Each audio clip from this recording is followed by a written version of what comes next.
Wah, wah, wah, wah, wah, wah, wah, wah, wah. I'm here. It's time. Oh my gosh, we have a super chat right off the bat. Thank you, William, for the $2 super chat. What did you say? Here have $2. IDK. Thank y'all. Thank you. I appreciate that. Number go up. Burr is always a good moment. Okay, can everybody hear me? I'm in the middle of checking my sound settings right when the song ended. So let me just get. Okay, that's fine. That doesn't need to be here anymore. Yeah, baby. Okay, let me resize chat. Hello, my lovelies. Don't forget to hit the like button, by the way. Let me get my poll up. You're very quiet. Well, I just checked my settings, and so if I'm quiet, that is not something I. Wait, what are we doing? Wait. Is this problem that I haven't had in a million fucking? What are we doing? What are we doing? What are we doing? I checked my sound settings. This is where the problem usually has been. It usually has been here, and now I'm fucking with this, and I'm fucking with the volume, and whoa, okay. Is that it? Nope, it's still super low. Why? Oh wait, hold on. Ah, okay, I figured it out. Everything's fine. It wouldn't be a leftist stream if there wasn't scuffed audio. So you know what? We're in keeping. We're in keeping. Thank you so much for saying something because yes, there was a completely explainable reason why my audio was low. Yay. Okay, great. Let me go to poll. Start a poll. Have you done the thing? Yes, I clicked like. I shared. And I did both. There we go. Okay. Just to remind people as they come in so they don't have to pause and say something about it every time. So, and let's switch to top chat. Perfect. Okay, amazing. Listen, I have everything together. Don't worry about me. I have it all together today. I'm not forgetting things. I'm not here last minute. Everything's fine. Just don't worry about it. This is what my hair does when it doesn't have any product in it, by the way. Apparently, I just have like super flat hair with the products that I'm using right now. So, yeah, I think my conditioner is too heavy. Which, like, it's cute. You know, my hair is so shiny. OMG, look at how shiny it is, but it is so flat and boring. So, I apologize that I don't have big, fun, poofy, pretty hair today. We will all have to just figure it out. We're just going to have to figure it out. Okay? Okay. How is everybody's week going? It's Wednesday, my dudes. And that means that, you know, it's halfway through the week. Is that a blue dot? This is a shell. It's a shell because I had a pimple this morning. Hi, baby. Hi. She really wants to play, but I'm busy. So I'm sorry, baby. Are you going to go to your spot? Okay. It's true. It is hot. AAG. I assume you meant AF. Yeah, Jesus Christ. Yesterday it was like, I want to say it was like it maybe peaked at 99 or 100 yesterday Fahrenheit. And today is also supposed to be similar levels of hot, but um it's like more cloudy today, I will say, compared to yesterday. We've got a little bit of rain though today, which means that or like the conditions for rain. It hasn't necessarily rained, but it's like really more humid today than it was yesterday, I feel. So, yeah, it's tough. I'm so grateful for air conditioning, you know. I have it in my car, I have it in my house. I'm blessed, you know, to live in the modern era of having air conditioning.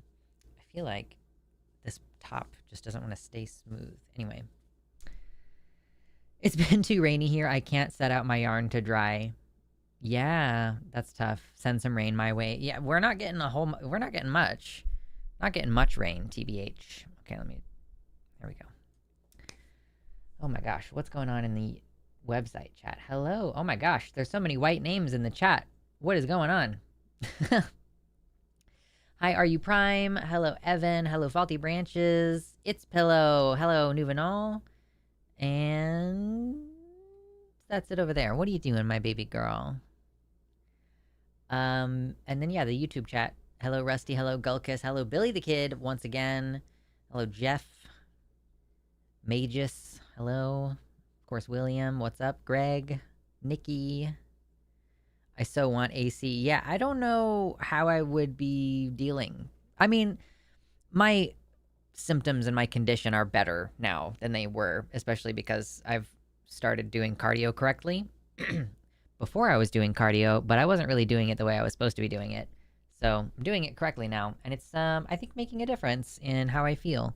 So I'm kind of hoping to get to a point where if I just maintain my exercise routine, then I'm like not disabled anymore.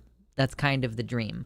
Also, I'm finally getting a freaking I'm finally getting a scan on my nose to find out. Oh, did somebody tip me on Streamlabs $100 a few hours ago? Interesting. Just got my notifications on there. Weird. I'm going to get potentially surgery to fix my deviated septum. Yeah. And I wonder if maybe they might need to do even more work because like I use this nasal spray on a regular basis because it helps me not get COVID. And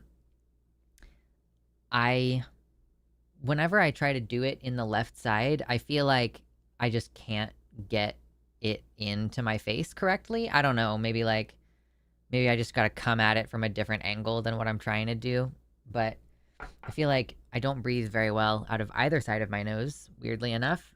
Today was one of those days where I woke up kind of like sputtering because I couldn't breathe. And it was just because my nose was so blocked up that I just like wasn't getting enough air. So that's an exciting thing that happens to me sometimes. So yeah, my plan is if I can, which I did not realize I should have been more on top of this because I actually got the referral to get my face sinuses scanned in like June, but I just hadn't followed up on getting the appointment stuff figured out because I ended up having to call to get the appointment set up. Like it wouldn't let me do it online. And yeah, so I'm not going to get that scan until September. Long story short, which like I guess now that I'm thinking about it isn't super, if it's like it's the 22nd of July right now. So I guess it's only like 6 weeks away. So that's not too bad, I guess. Yeah, that's not too bad. So in about 6 weeks, I'm going to get a scan and find out if there is something surgically correctable about my face. And then I'm really hoping that I will be able to get surgery like before the next term starts because there is like a good long break between summer term and fall term at my school. But I don't know how long it's going to be between being like, yeah, confirmed you have a deviated septum. Let's get you some surgery. So yeah, that's kind of, if I can't get it between fall and summer term, then I'll have to get it like after fall term, I guess. I'll have to get it in like December. What up, Mephi? What up, nerds? We talking not breathing? Allergies have me on my ass today.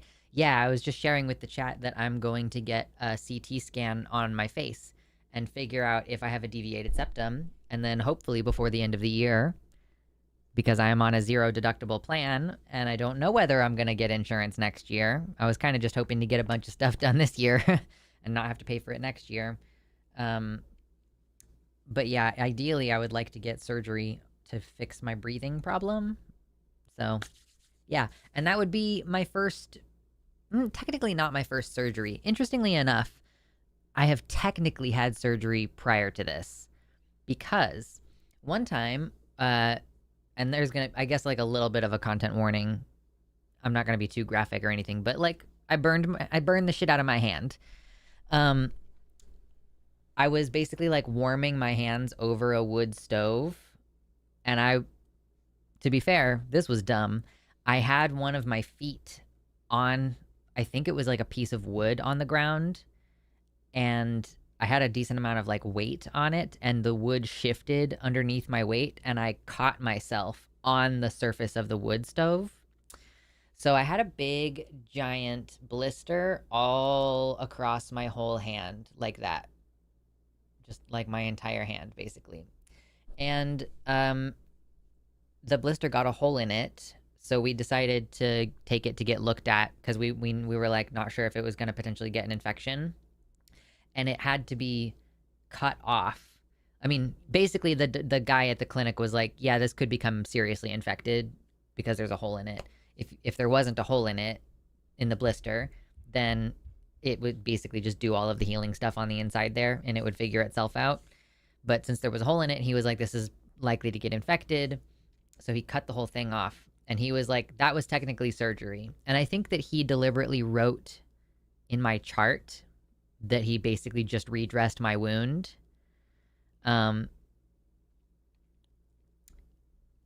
So I basically think that I had surgery that just like never, there was never paperwork. We didn't have to pay for it. Like he basically was like, this would have been expensive, except that I can just cut it off in 2 minutes and just, it's fine. So that's fun. So technically, I guess I've had surgery. I also had this thing inserted, which is not, I don't think it's technically a surgery, but it is like it feels like a surgical type procedure. I don't know. Can you guys see it under my skin? There's this stick under my skin. Yeah, you kind of can. At least I can, because I'm looking for it. There's the scar from when they put it in, and then the whole thing is about that long. Anyway, yeah, off the book surgery, true. Catching up on like 10 minutes while making last lecture slides. Yeah, it'll be a second before you catch up, I guess, Viren. But am I going to be able to rely on you for trigonometry help next term? Because of all the options available to me, I think I'm pretty much going to have to take the trigonometry online. That's the one that's available online. And I'm kind of nervous about it because I mean, I feel like I'm getting a huge amount of value from being in class and being able to answer questions, ask questions, and my classmates ask interesting questions and stuff. So for learning math, I'm like a little bit nervous.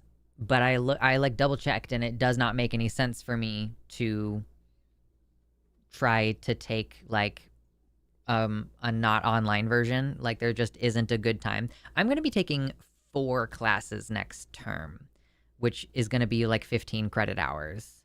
So I'm expecting to be kind of a busy bitch a little bit. Hey, mama. Oh my gosh.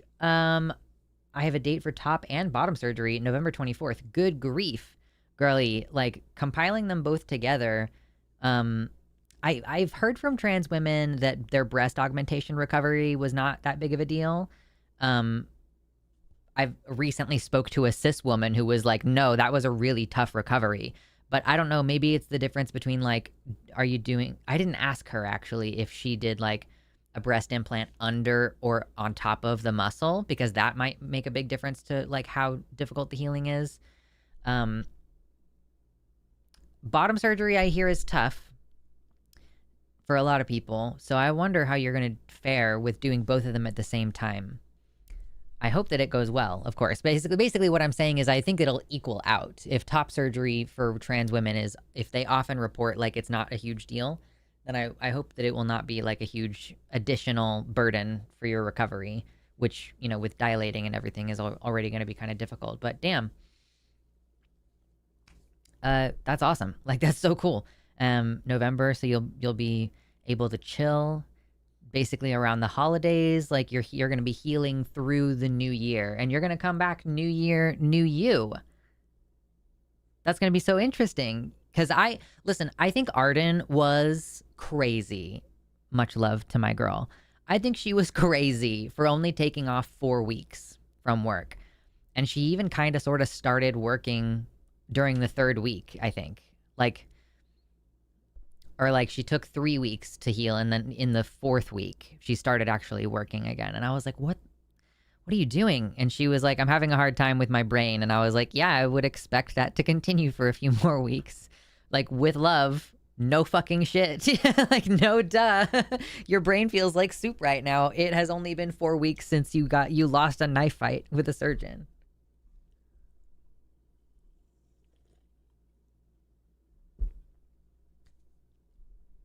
Oh my gosh. I hate math. It doesn't come natural to me, and I need to use it every day for work. I am finding that I really enjoy math because they're just silly little puzzles. They're just silly little puzzles. And there's little tricks that you learn for how to make the numbers do what you're supposed to do. Bad numbers. They're misbehaving numbers, and you just gotta put them right there where they're supposed to go. Or these little numbers running away, and you gotta bring them back. You're like, oh no, you're trying to run away, numbers. You're trying to disappear. You're doing a disappearing act, and so we have to find the numbers. Like, I am a big Sudoku person, and to be clear, there's no math involved with Sudoku. That is not the reason why I bring up Sudoku. I am a huge puzzle game enthusiast, and yeah, and I love jigsaw puzzles. I actually have a jigsaw puzzle out right now on my table in the living room, and yeah, I'm just a huge fan of doing puzzles, and math is just puzzles. Math is just puzzles. That's all it is. Where are the chatters I see on screen? This is my website, luxander.net. So that's what's going on over here, luxander.net/live. If you want to come watch the stream here instead of on YouTube, that is an option for you. You'll do well at engineering school with that attitude to maths. See, okay, so this is kind of a test run almost. Like, me starting school right now is like, yeah, I might not stick with it. I'm just going to try it. That's kind of how I feel about a lot of stuff. I'm just like, yeah, like I'm committed to it in the sense that, like, I do still currently want the thing that's at the end of this 4 years of school. Like, I do want to be an engineer. But I was like, I don't know if I am going to be good at or enjoy math enough to be an engineer. So this is very much test running that part of it. And it turns out that they're just silly little numbers. Like, I didn't start with that attitude towards math because I had, I think that there is something wrong with people who become high school math teachers. And I was talking to one of my classmates about this week. Because she was like, I felt like I hated math, and then now that I've had a good teacher, I'm like, oh, it's so much better. And I feel that's why I didn't like math in high school, and I've known this for a long time, is because I did not like the teachers. But now this math teacher that I have in college is like really cool. Like, I mean, he's definitely autistic nerd, but I like him. And yeah, it's just been more fun and interesting than I thought it would be. And I have a friend in my class, so I enjoy the space. You know, like I wrote a joke today, not today, this week. I wrote a joke to my friend who sits next to me in my notepad, and I was like pointed to it and like had him read it, and he like starts like laughing when the teacher is lecturing. So I enjoy the space. It's a good vibes space. What kind of engineering? I am headed toward electrical engineering. Electrical and computer engineering technically is like the degree track that I'm headed down. I don't know how much. I feel like whenever I hear computer engineering, my assumption on that is like software. I have no intention of being like a software engineer in that sense, but yeah, I would like to design solar arrays or contribute somehow to the creation or maintenance or deconstruction of hydroelectric dams. Something I don't really know exactly. I'm sure, like, I'm also interested in potentially doing like robotics and controls. That's the kind of thing that I can tinker with and learn about at home without taking classes per se on it. And also with engineering, it is so easy to get other engineering degrees because so many of the fundamental classes are the same. Like the calculus and all that kind of shit is kind of shared across a lot of engineering fields. So apparently it's super easy to just collect degrees. So yeah, I am just interested in I'm interested in renewables and what else am I interested in? And by the way, is this shirt working or is it like doing the weird warpy thing, or is it looking okay? Because this shirt has the like stripes up and down that can sometimes make shirts look weird on camera. Anyway, yeah, engineering. It's fun.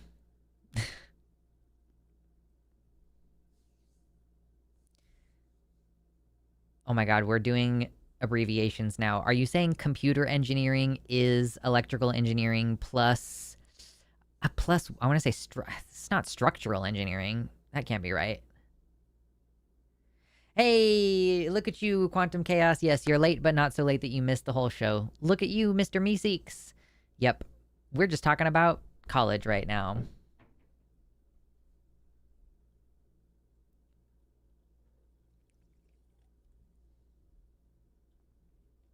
Yo, I'm going to school to be a software quote engineer. I put parentheses because, well, you know. Okay, so here's the thing though. I share your reflexive feeling like software engineering isn't really engineering. Like, okay, you said software engineering. Okay. So my feeling reflexively, I don't think actually corresponds with my intellectual opinion of what engineering is and what it means. Like, if you think about the word engineering and like the root words of that and like the history of engineering, it's about using your human ingenuity to innovate or create or whatever. So I do think software engineers use their human ingenuity to solve problems. Basically like TLDR, build new things, solve problems, make things more efficient, that kind of shit. Like all of that is what I think of as engineering. I do feel weird if a software engineer just describes themselves as an engineer. That does feel, it feels very similar to me of like HVAC workers calling themselves electricians, which I don't actually know if this is the case because I wasn't in the field for long enough and I didn't interact with enough other tradesmen to like know. But all of my electrician teachers who had worked in the field quite a lot, they were like, yeah, HVAC guys, which is guys who work on heating, ventilation, and air conditioning, they think they're electricians. Like, but their work, I don't know if it's like that their work isn't as hard or if it is not as dangerous or if it requires less book learning or like less training in general. But electricians kind of look down a little bit on HVAC guys, and HVAC guys, I've been taught basically that HVAC guys want to think that they're electricians, but they're not. So it's kind of interesting, and I feel a similar kind of vibe when I think about software engineers compared to like a structural engineer or like a civil engineer or something like that. I don't know. I'm basically, there's a conflict between my intellectual opinion and my feeling on the topic, and I think just because I want to have a superiority complex is not a good enough reason. Like I'm trying to inspect, why do I feel, you know, either as an electrician or as an engineer, like why do I feel like a software engineer is doing stolen valor by describing themselves as an engineer? Is it because I think software engineering is easier? I mean, it definitely is different in some ways because there is no professional engineer certification for software engineering because the PE certification allows you to like sign off on plans and stuff and like stuff that I mean, it's maybe like it's higher stakes because engineers, if they do something wrong, it's more likely that people could actually get hurt, like that it would have a material impact in the world and not just like, oh no, this computer system is temporarily down or whatever. Obviously, our world is more and more reliant on computers, so that's maybe not a fair attitude to have just because it's more intangible. But yeah, I don't know. I do think that there is a superiority complex thing built into it. Regardless of which side you're on. Like HVAC having a chip on their shoulder and being like, well, I'm basically an electrician, versus electricians being like, no, what you do is not as bad as what we do. I have more expertise than you do. Like, I'm a more skilled worker than you, is how an electrician is compared to HVAC. I don't know. That's not a good enough reason. Soulless Penguin is agreeing with me that it's because software is intangible. Yeah, but that has real world consequences, right? Like if a banking system goes down, or like cybersecurity isn't. Oh my god, my diction is just so fucked today. Cybersecurity for our infrastructure is integral because of the fact that those systems, if they're vulnerable to cyber attack, which we've already seen this happened. I like covered it a couple years ago when I was still doing political coverage, that a cyber attack had like brought down a city's water infrastructure temporarily or something along those lines. I don't remember the details, but yeah. So speaking of like terrorist attacks and stuff like that, everybody is always like, oh, we need to make sure these government websites and all this, like all your tax information and stuff is well guarded as far as our cybersecurity and where we direct resources on that. But yeah, your city's municipal water system could be hacked and deactivated, and then your entire like whatever is served by that municipal water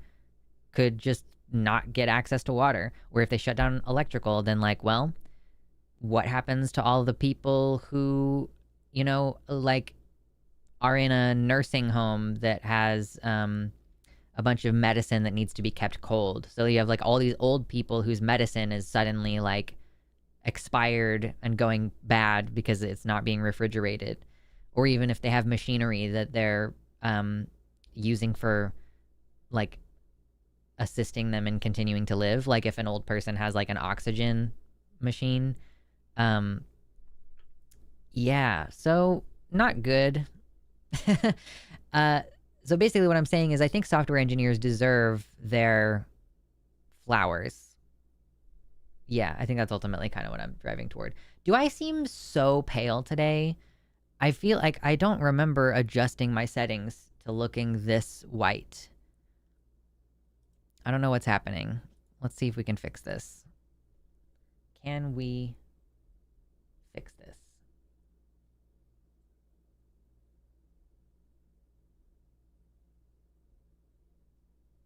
I guess it just doesn't have my settings saved? That's weird. Oh, no, the Elgato Camera Hub is just not working right now. Okay, well, sorry I look so fucking pasty. I'll figure that out later. I don't know why Elgato is broken. Could be because your background is blue. That is not what I'm thinking of right now. Like, that's not usually the problem. My background is blue frequently, but it's like the exposure is higher on my face or something. Which I did just tweak those settings recently, but I didn't tweak them to look like this. That's why there's an element of like, what the fuck is going on? What the fuck is going on? Made that reference to my friend last week.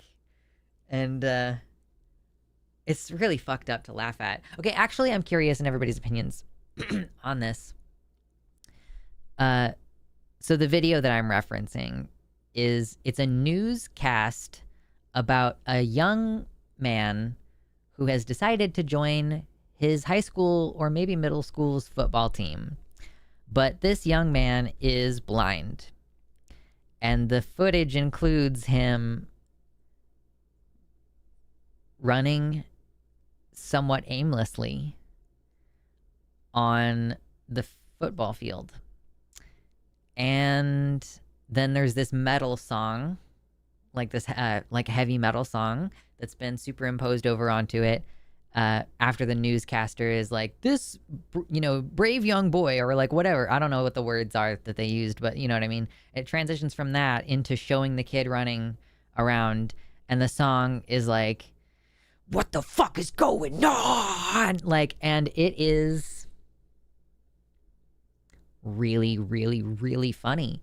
But I don't know if it's like a socially acceptable funny or if we're just laughing at a blind kid.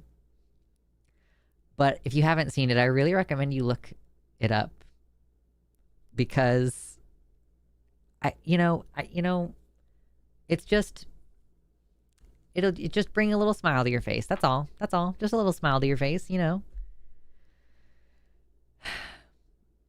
Nikki says in the UK, you normally have to be qualified as an electrician before you can get on HVAC courses, at least the ones I've seen recently. Interesting.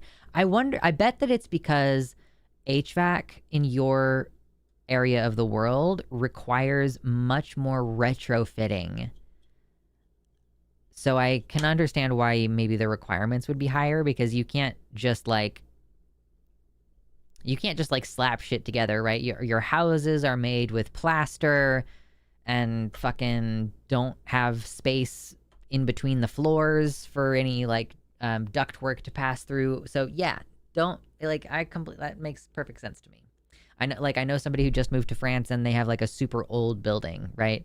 So I'm like aware that there are places where the buildings are much older and they're made out of materials that last much longer. And that it's harder to fix things, or maybe you don't want to get into something because it could have lead in there or whatever, but yeah.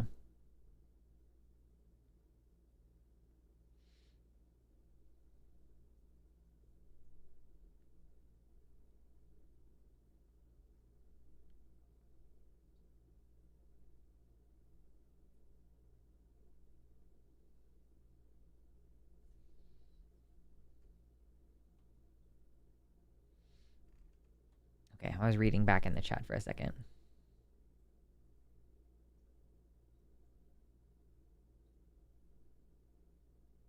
No one can fix your whiteness, Lux. That's true. Sorry. Faulty says, as a software engineer that works with near... oh my god, what are you saying? Near live health data systems that cannot be down or it costs lives, the stakes can be just as high. Okay, cool. Yeah, that makes perfect sense. I think the reason it's called software engineering is because at some point someone called it software engineering. Yeah, that makes sense.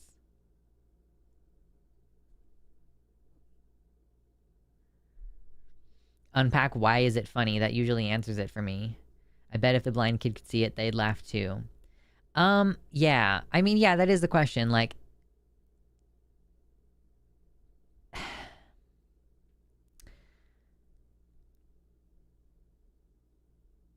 it's a nuanced thing. I think on some level it is a little bit unethical because you are laughing at a blind kid. But you're also watching a blind kid do something that they obviously were not going to be able to do well. So I guess part of it is the like fulfillment of expectation of something going awry.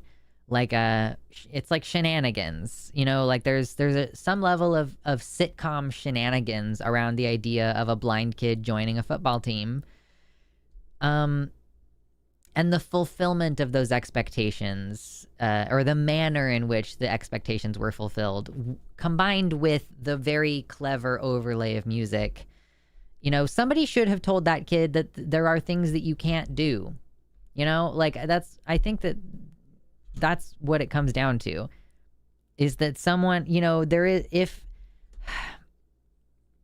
there is such a thing as like a coddling culture that lies to children and tells them that they can do anything when they clearly can't do anything, that would be it. Like, where was the decision-making process on putting that? Especially because you can get very, very severely injured playing football. I don't know why that was allowed to happen. So, anyway. The Best Shirt says, hey, Lux, you helped me a while ago on Takis, and I finally decided to come out publicly when classes start back up. So I'm kind of scared. I've been on HRT for 2 years, and it's getting hard to hide the changes. Yeah, that makes perfect sense to me. You know, if you give somebody a hug, then there's, you know, boobs there. Presumably, I get the impression that you're on estrogen. I don't actually know. Would be funny if I was wrong. But yeah, I'm glad that I helped you and that you are on HRT and that you're feeling confident enough to come out. It is scary, but you know, doing a thing even when you're scared, that's called bravery, bitch. Hot take, we should outlaw American football as a school sport. I agree, actually. Like, I don't, you know, people call in and they're bitching all the time about irreversible changes and permanent damage and how children can't understand the decisions that they make and that there's long-term health consequences for the decisions that they make. And how even with a dedicated medical team and with parental consent, they shouldn't be allowed to do things like get gender affirming care. Meanwhile, we let teenagers get traumatic brain injuries and permanent knee injuries from playing football. And we like permanently damage little girls' ankles, putting them in dance class at age 5. Like, get off my fucking dick about it. Like, literally, get off, get off of there.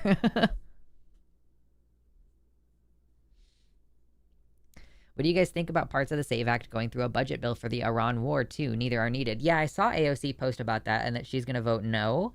So, I mean, I hope it doesn't pass, but I'm sure that it probably fucking will. Or they will find some other version of a way to shove that shit through at some point. Or they'll just find, like, a way outside of the legislation to do it, like making the USPS no longer deliver mail-in ballots or something. I don't know.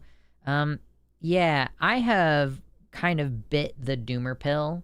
Not really on purpose, but I'm just, like, so mad at how pointless all of the activism that I've done over the last few years feels. And I am much happier thinking about things that I have control over.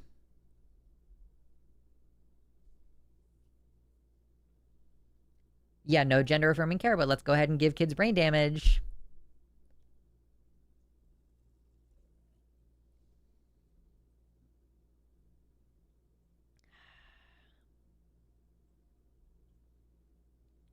Did you guys see that they're apparently looking at the make daylight savings permanent again thing?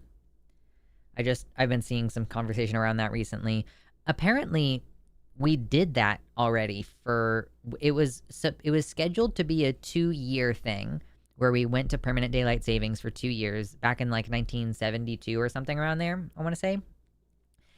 And apparently it went so badly and like 8 children died over the winter, like trying to get to school or something. Like, I don't remember what it was, but like 8 children died.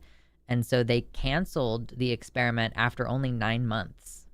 So we've already tried to do permanent daylight savings time. I personally agree with, like, you know, doctors are saying that if we were to do a permanent get rid of the time change, because obviously the time change has negative health impacts. We know that. Like, heart attacks and car accidents are higher in the week after daylight savings changes, whichever way it changes. And it would be better for our bodies if we just went to standard time, permanent standard time. And so we just didn't do daylight savings. So I don't really understand, first of all, why they're going to initiate permanent daylight savings again after that didn't go well before. Although, to be fair, in this country, 8 children dying, who gives a shit nowadays? Like, that, you know, we've had so many children die of gun deaths, but we don't do anything about that. So honestly, in 1972, apparently it would have mattered if 8 kids died, but I don't think today it would matter. So as far as this administration and this government is concerned, like, you might as well just pass daylight savings permanent, whatever, and it doesn't fucking matter. But yeah, I really wish that we would just keep the winter time. That would be better. Like, just keep standard time.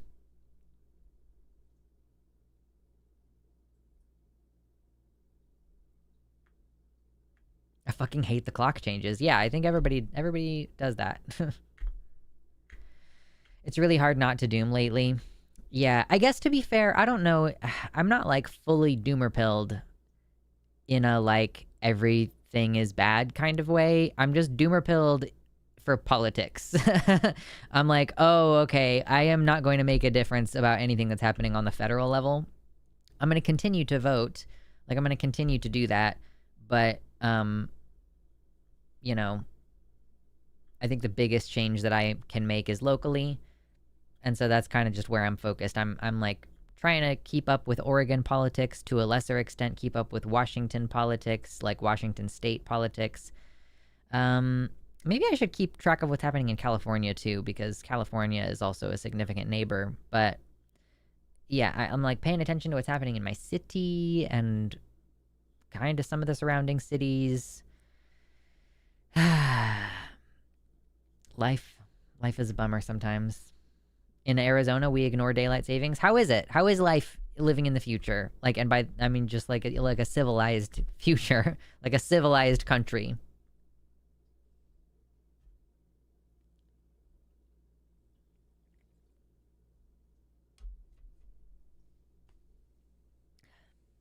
I'm wondering why they went with permanent daylight savings. Is it just because they're introducing the bill during the summer? Like if they introduce this bill in December, will it be the opposite? I don't know. It's weird.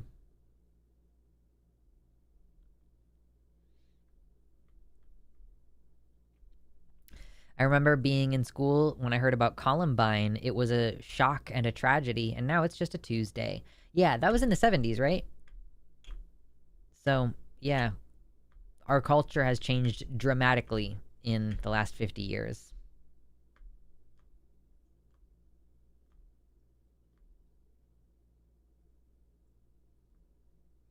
It's just assholes who want more daylight in their evenings pushing DST. Yeah, is the problem that, like, you would, like, the sun would rise earlier in the summer, so you would get, like, more... I don't know. My brain is... Oh, Columbine was 99. Oh, okay. Okay. I'm like watching The Matrix in chunks because I just don't have 2.5 hours to sit down and watch a movie right now. Oh, God. Do you think I should get out of Ohio after college? Yeah. Fucking yeah. Ohio, I don't even understand why Ohio is the way that it is. For some reason, like when I was younger, I thought of Ohio as like a liberal or progressive place, and I've been like shocked at how crazy it is there. Yeah, don't stay in Ohio. I would not recommend.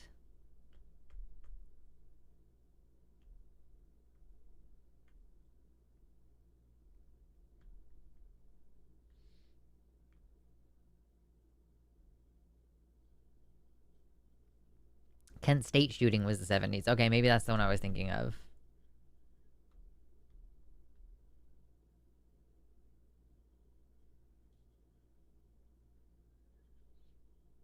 My mom watched The Matrix 11 times while pregnant with me in theaters. Are you trans? Because you can tell her it's her fault. Ohio, more like Ohio. True.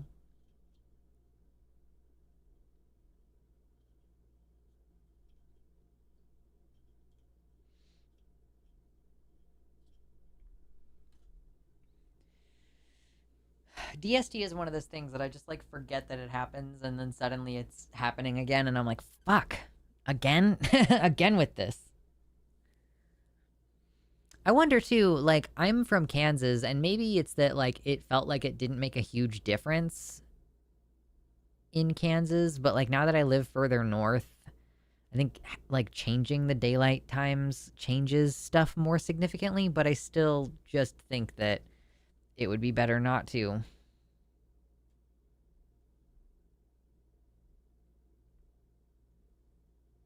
Matrix is rated R? Wait, wait, what? Hold on. What?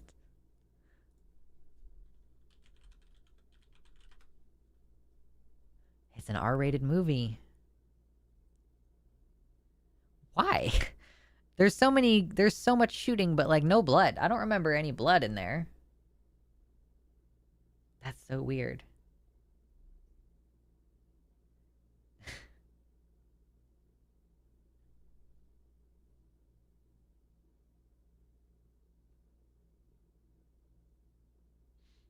Hmm. If it came out today, it probably wouldn't be. Yeah, I don't know what the standards are anymore.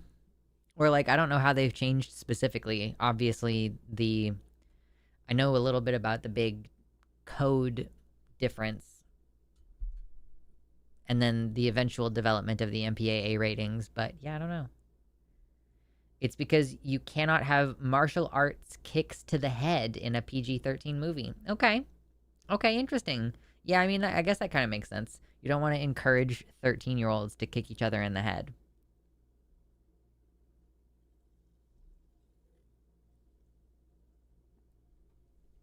It is funny because I read an earlier version of the script and it's clear they took out all the swearing to try and hit PG-13. Yeah, that's tough. To like get to the end of the process and to find out that no matter what you did, it was going to have an R rating. So you might as well have put the cussing in there. Like, what would the Matrix be like with cussing? Wouldn't that be fun? What does R mean for films? R rating is like, uh, it's for violence. It's basically saying like this is a movie that probably adults should be the ones watching it. Like there's G, which is for general audiences, like it's okay for anybody to watch. It's for babies.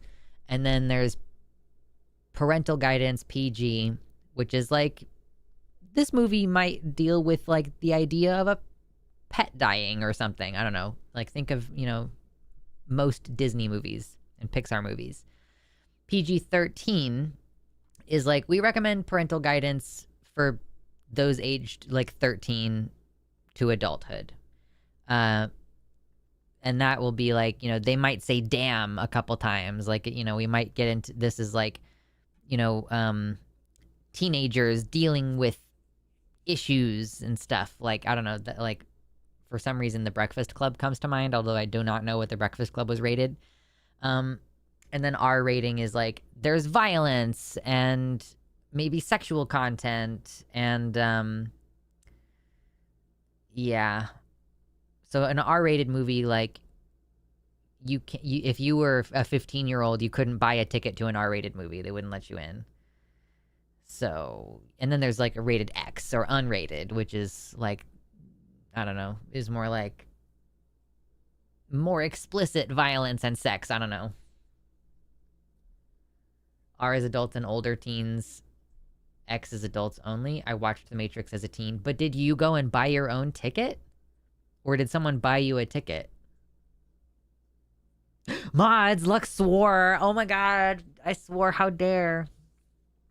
Oh, William, I'm so sorry if you're still here. You put $2 in the tip jar earlier and I totally forgot to add it to the total. So I was about to be like, nobody's donated today. And then I was like, fucking William donated earlier and I just wasn't paying attention. Thank you so much. Thank you so much. Thank you, thank you, thank you.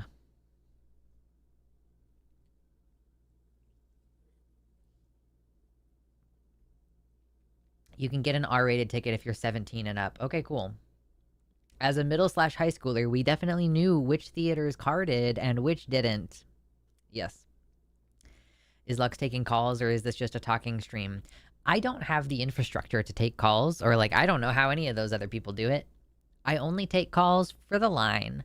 This is my chill stream where we chill. And we just hang out. So feel free to hang out. I'm going to be here for, honestly, maybe only another like hour. I am tired today and I have a lot of other work to do and school stuff to do. So, but I have enjoyed hanging out with everybody, and I'm going to enjoy hanging out for a little while longer. Oh, gosh. My mom bought me my ticket to The Matrix, and I blame The Matrix for me being trans. What I blame for me being trans is... Oh, excuse me. Oh, my God. That's what happens when you drink soda sometimes. What I blame for me being trans is... that I watched Rocky Horror Picture Show a lot as a little kid.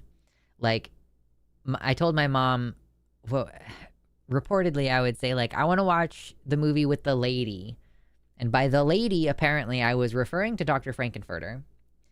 And I loved it so much that I received a VHS copy of the Rocky Horror Picture Show in my Christmas stocking when I was... I'm going to say either 2 years old or 3 years old. Something in that range. Like very, very young. Prior to my younger brother being born. And my younger brother was born when I was like 3.5 or something like that. So yeah, I was a little bitty baby toddler and I was obsessed with the Rocky Horror Picture Show and The Princess Bride. Let's be real. But I think the Rocky Horror Picture Show probably had more of an impact on me becoming a huge fag. You know how it goes.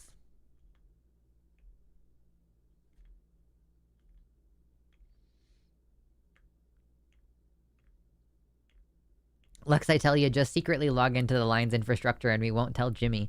It costs money. Like, connecting costs money. And then I wouldn't have a call screener. So, I don't know. I just have no interest in doing calls unless it's for the Line. I already do that for like 6 hours a week. And then I have to listen to it for another 12 hours a week or something. Yeah. If I were to just average it out, yeah, like another 12 hours a week. I have it on good authority that Jimmy is rich. Oh, I see. You're right. I forgot to tell you all about that.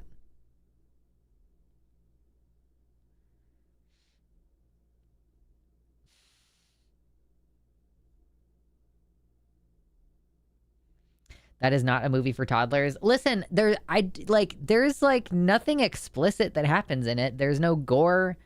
Or I guess there's sort of gore. I don't know. But, I mean, I'm not trying to defend my parents' decisions. I'll be your screamer. I'll scream at them if they're shitty. Thank you. I appreciate that. Are all your duties for the live stream, or do you do any editing for them? I don't do any editing. That is Arden, and I think to a lesser extent, Luthien. Arden is like our editor for the Line and the Line Edge. I think either Jimmy or Luthien do the editing for the Jimmy Snow and the Line clips. So yeah. For Jimmy, I just do the production stuff. But also, I still edit my own shit. Like, that's kind of the main thing that I'm working on this week, is trying to catch up on editing, because I've been behind for literally months. And what I want to do is go through all of the potential clips, and I want to like figure out how many clips I have that need to be like edited and put together, and then schedule out and like think about how far ahead do I want to stay with clips. Like, how long do I think is reasonable between when a clip, like when we have a live stream and then when I put the clips up from that live stream, you know, and like how far ahead do I want to be padded out to have time to just get to it whenever I feel like it. So that's kind of what I'm working on right now, is just kind of trying to get through like months of clips that I just haven't been staying on top of. And then of course like school stuff as well this week. So yep, that's what I'm working on.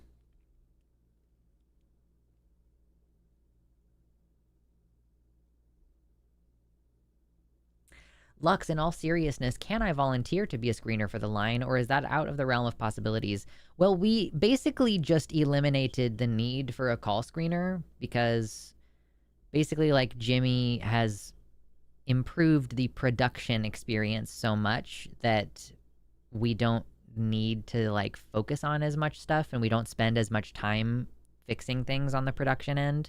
So he's just having the producers screen now. So unless there's a situation where I am hosting and producing at the same time,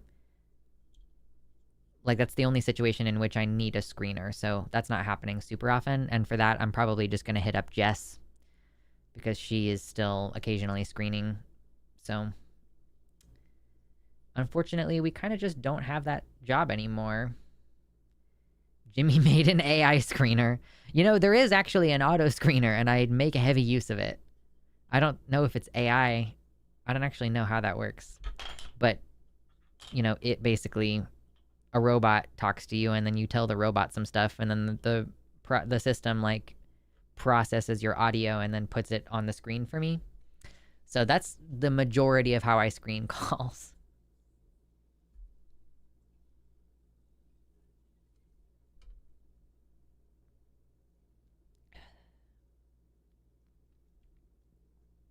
My mom raved about Rocky Horror my entire teen life and didn't show it to me until I was 22. My dad said she couldn't show it to us until we were 18, but after he was arrested, she played it for all of us. I mean, you didn't get to see it for 4 more years. Why?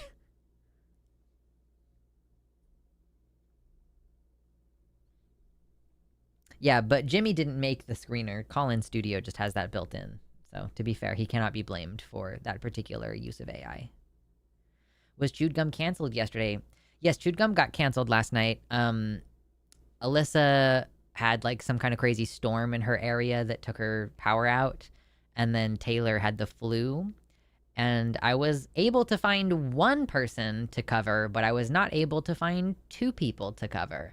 And I was not willing to be on camera partially because of the aforementioned issue of not having a call-in screener and not wanting partially I just didn't want to be on camera. Like, to be real, I could have gotten in touch with Jess and been like, hey Jess, will you screen for me for 2 hours? But I decided not to because I was tired and I didn't want to be on camera. And yeah, so that's what happened last night. We just skipped it and I got some work done instead. And as far as I know, we're going to be back on with Chewed Gum next week, but I have more phone numbers and stuff now to get in touch with people. It was the smoothest cancellation I've done, in the sense that I was like a little bit stressed, but not too stressed. I had just about everybody's phone number, and I was able to get quick responses from just about everybody. So very clear no's and everything, instead of being like, oh my God, I texted this person, but they haven't responded or whatever. Or having to ask like, hey, Jimmy, will you text this person? Because I don't have their number. So, it was like the smoothest cancellation I've had to do. Shout out to Josie, by the way, who was like, oh my God, let me throw on my makeup. And then she was like ready to go when I was like, okay, so at the last minute, Taylor called out, and so I wasn't able to find coverage. So just like big shout out to Josie for being like, yes, give me 15 minutes. I'll put on my makeup and I'll make myself presentable. Let's go. Big props and thanks to her for being available in that way at the last minute.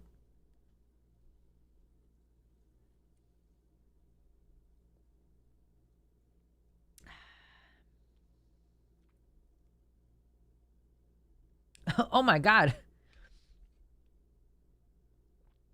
Actually, a fungus says, my mom never told me anything about her unless I asked. I asked her once if we would have been friends in high school, and she deadpan said, I used to give kids like you swirlies. Oh my.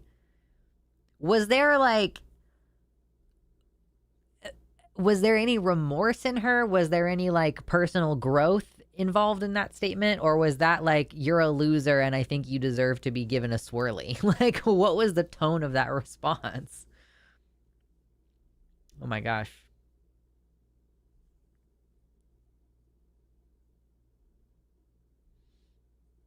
Josie was a Navy gal, so ready for anything. Yeah, she's just like ready for anything. And I was really appreciative. I was like, I'm sorry I wasn't able to find second person to cover.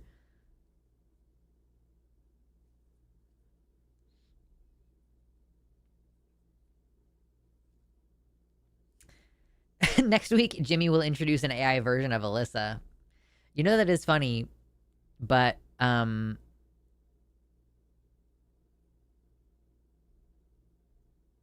he's not like replacing her with AI, but he is basically just gonna, like, I think he was saying he's gonna start doing the podcast with Jovan, at least sometimes. So like it is a little bit like Alyssa getting squeezed out, but she is just really busy with work. She's just got a lot of stuff to do because she's working for a startup now.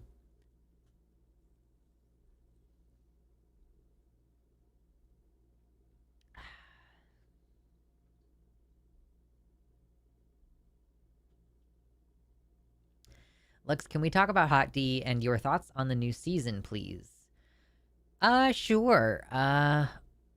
So House of the Dragon this season has been really cool. I have enjoyed it. I've enjoyed the performances. I think these shows, and in particular House of the Dragon, is such a great show because the sets are so immersive. Like, I think that we're getting these amazing performances because the sets are huge. And if you, like, listen, even if you don't watch House of the Dragon, and I don't care if you do, You should check out one or two of the behind the scenes videos to see, like the enormous sets that they built. The one for King's Landing, like the Red Keep one, is just like this enormous building, and the town of Tumbleton has just come up in this season, and they built this entire like little town, or like a fraction of this town, and they have these like really interesting buildings, and it's all built practically. Like there's thousands and thousands of screws involved in the building of these things.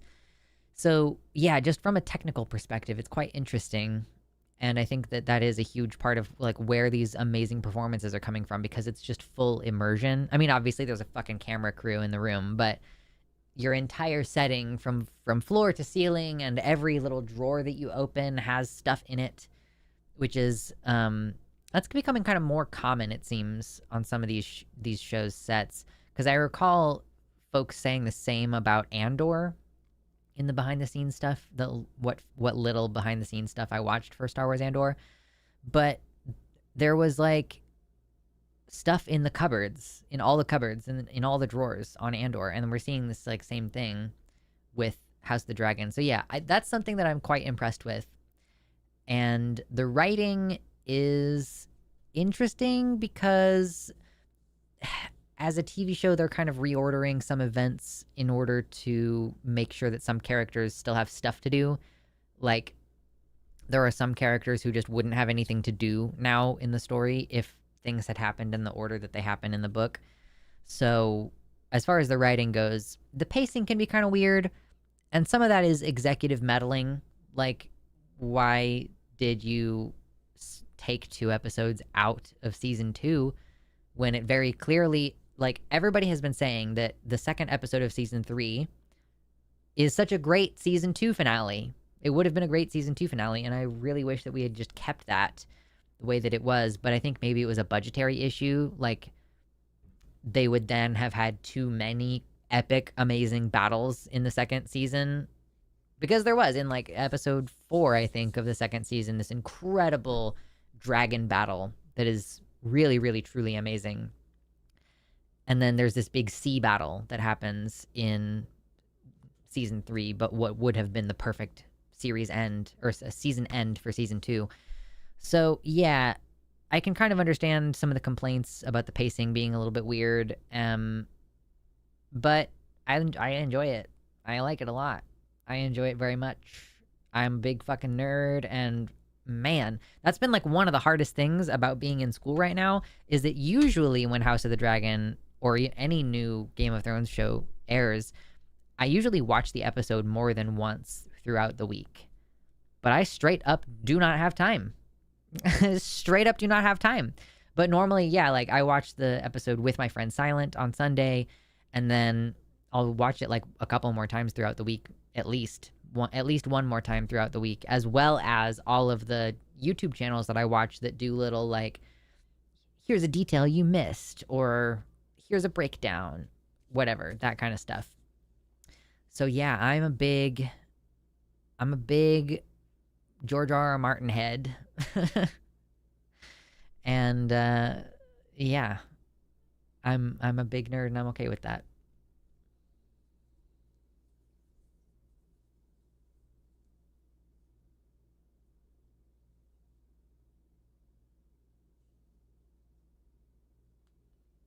Oh, Megs is giving us some more very fun mom lore. I told my mom the fits the internal schema definition of womanhood that Jovan uses. I told her that last night, and she glared at me and said, I don't have time to think about that right now. Parenthetical, she often says she doesn't really see herself as a woman. Girl, how many trans people are there who are just like, I don't have time to unpack that right now, and so they just never come out, you know?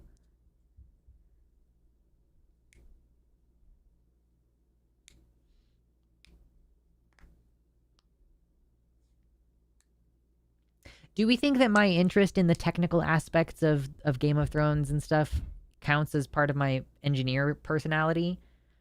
Because I've always loved behind the scenes stuff. Like, you guys remember the box set of the DVDs of Lord of the Rings back in the day?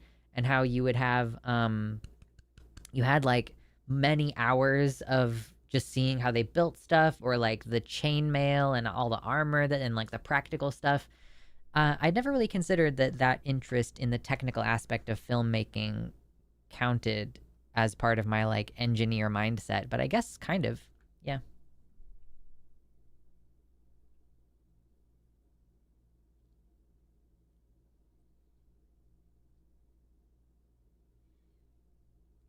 I'm the same way, but with Marvel, I'll watch reaction videos too. Um, I've just kind of gotten tired of Marvel at this point. I'm sure that there are Marvel movies that I will still see. I'm sure that there are Marvel movies that I will choose to watch going forward. But it really is starting to feel run into the ground for me. I mean, I was a teenager when Iron Man came out in 2008, and it just at this point it is starting to feel like that preying on your nostalgia thing. But also maybe the movies just aren't for me anymore, right? Like when the movies came out, they were for teenagers, and I was a teenager and I watched them. So like maybe the movies just aren't for me now. The movies are for teenagers now. Like the movies have always been for teenagers, and I just happen to no longer be in the demo. So maybe that's why I don't like Marvel movies anymore, or like why I'm annoyed with them. No, Greg, you're not. There's no irritation or annoyance. It was more like, oh, that's interesting. I hadn't really connected those ideas before.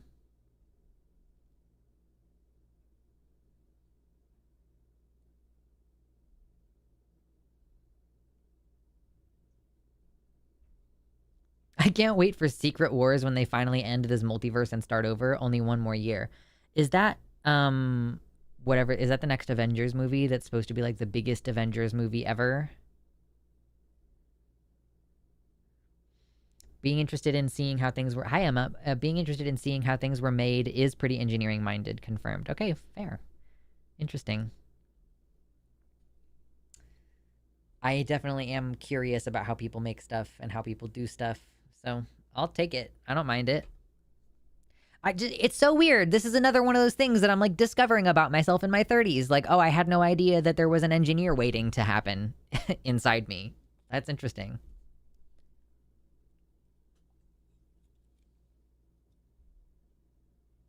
Just feels more and more like a cash grab. Exactly. Exactly. And I don't watch movies in person. Although, my friend works for Regal Theaters, and she keeps being like, please tell me if you want to go see a movie. They give me more movie passes than I could ever use, so please let me help you see a movie for free. So I was talking to my partner, and we might go see The Odyssey, like not this weekend, but next weekend maybe, depending on whether I have time with all my assignments and stuff. This weekend, we're supposed to go to a beer garden, and I'm really enthusiastic about that because it's like this, outdoor setting. And my friend who moved here from Kansas invited us to go to it, and I'm really excited to see him because it's been like I haven't seen him I don't even know if I've seen him this year, or maybe no. We hung out for like my birthday. We went bowling for my birthday, but that was in March. So, yeah, it's been a few months since I've seen him. And yeah, he was like, this beer garden is awesome. And of course, like, I haven't gone to get a beer anywhere in a long time because of the whole COVID of it all. Yeah, so I'm really excited. I've got a couple of things coming up that are going to be pretty sweet. And yeah, I'm in the 5th week of school right now, and there's only a few more weeks of that left, which feels crazy. Yeah, man, life is just doing all kind of crazy things right now. Doomsday is next, then Secret Wars. Spoilers from the comics, Secret Wars is a complete comic story reset like DC did with the New 52. Okay, cool. It's definitely a cash grab. It's like a soap opera for me. I must keep watching both the good and the bad. What's his name from Arrested Development? There's a man inside me, and he's an engineer. Yeah. What is the thing, Moose Jaw? Indeed, that is a question. I'm tired of the wider MCU, but I've always been a huge Spider-Man fan, and Tom Holland has been my favorite. There's a new Spider-Man movie coming out, right? And it's like the first Spider-Man since he got deleted from everybody's memory. That's what's going on. Caring about behind the scenes and learning about how systems work and or are made is one of the core things I think engineers need to be good at their job. I used to take things apart, like the family TV, and then I went on to work on cinematography, comp sci, woodworking, etc. Hell yeah. Yeah, that makes sense. Spider-Man next week, brand new day. Okay, okay. Actually, I wonder, between those two movies, which one Deegan would rather see. Maybe I should ask him, but we have therapy tonight, and I don't think it's going to be fun. It's been a few weeks since our therapist went on vacation, so we've got some catch-up to do.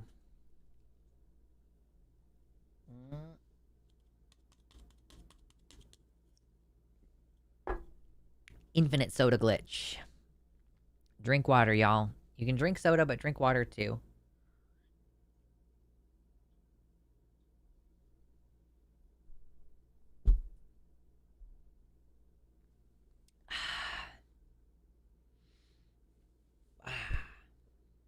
What else have people got going on recently? Have they said that Mitch McConnell's dead yet? I feel like at this point he's gonna start rotting in his bed, you know what I mean? Like, if he's been hospitalized for the last, like, 4 weeks and he's, like, on life support, he's probably gonna start rotting soon.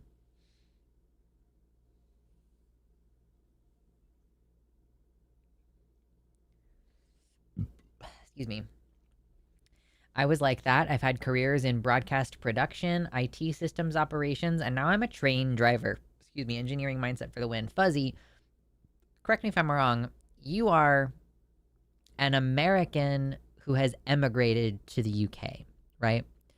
So when you say you're a train driver, you mean you're a train driver in a country where the train infrastructure is both old and well-maintained. Because I just watched a Tom Scott video recently. My boy Tom Scott has started making videos again as of the last couple of months.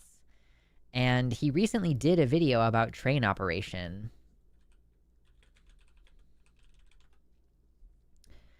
Why do some British trains still rely on old levers?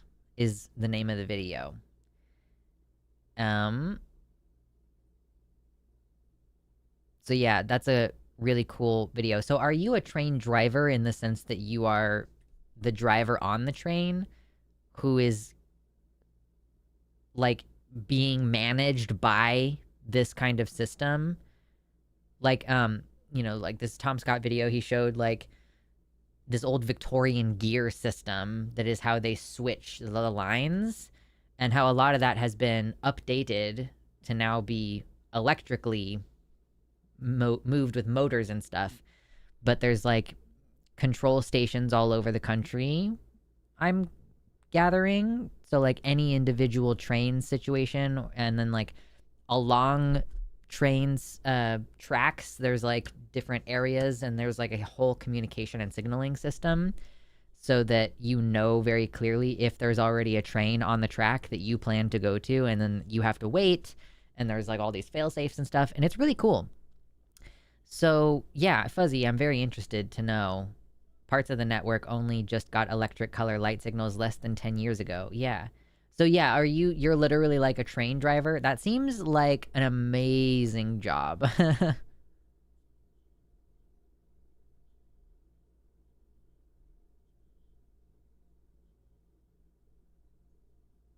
I saw his bridge conspiracy one. Train one sounds better, TBH. Yeah, the conspiracy one, I don't think it was a very strong video. I kind of only half paid attention to it. But Tom Scott's had some really fucking good videos recently. Should go to the bouldering gym while it's open. Get into it as a hobby. I highly recommend bouldering. We did it for about a year before we moved away from Kansas. And I haven't been bouldering since we moved here. But I've been, like, working a lot on my upper body strength. So I'm excited to do it again. I would like to do it again this year, really.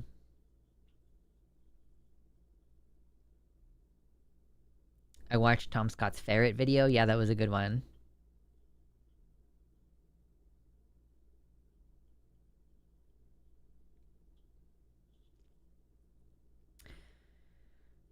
I know someone who was basically saying, like, it's really dumb that people are claiming that Mitch McConnell is dead and that that would be a huge conspiracy to try to cover up, and, like, why even is the reason? And it's like, I could not relate at all. I didn't comment on the person's, this is like somebody I know who lives in Iran.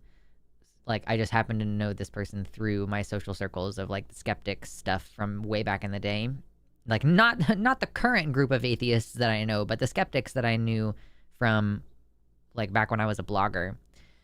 So I'm just like, I just think that that's, it's very obvious the reasons why they would be doing it, and that Mitch McConnell is exactly the kind of person who would do this and would want it to be done. Thank you, Camador. I appreciate it. Hope you have a good day. Yeah. I'm sorry if I'm a little bit low energy today. I just am really tired. I've been taking it easy a little bit this week, but I mean, taking it easy, except that also I still exercise every day. Just about. So I did cardio earlier today, and oh, you know what? It's because I didn't really eat enough for lunch. That's probably what it is. So I'm just going to be sleepy until I eat food.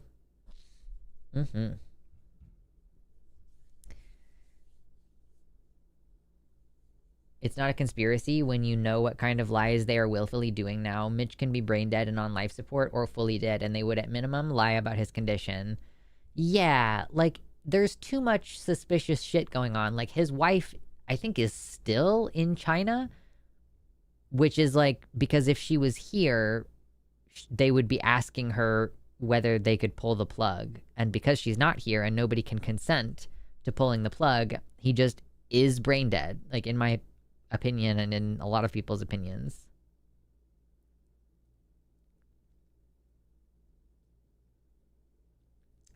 I have seen this conversation happening too, that Andy Bashir is just going to call a special election anyway. He's like, yeah, but it's still within my constitutional capabilities to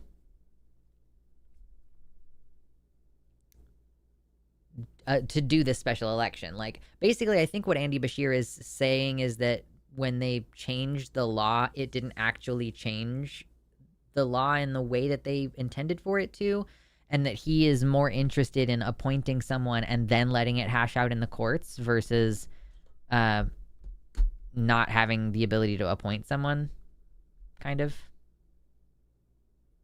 Ermagerd, it's Luxembourg. Don't tell Forrest that. That seems like the kind of thing. I am so surprised, actually, just now. I think that's like a South Park thing. Ermagerd. Is that where it comes from?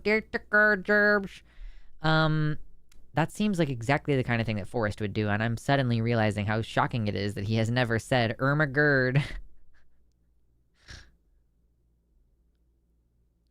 He's probably not dead, but he's probably lightly incapacitated in some way. Anime Sidekick Gal, I don't think that him being lightly incapacitated, as you've said, is likely in this scenario because he isn't voting. So if he was only lightly incapacitated, he could still be making remote news appearances, or he could be voting on the stuff happening in the Congress. But he's not. They said that, like, they were like, oh, he's not going to be voting this week or whatever. So I don't think that that's in line with the idea that he's only lightly incapacitated.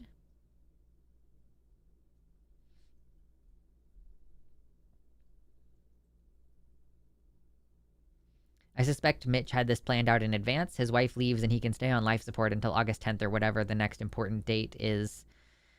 Yeah, I do think that it is in keeping with his behavior every other time he's done something fucked up.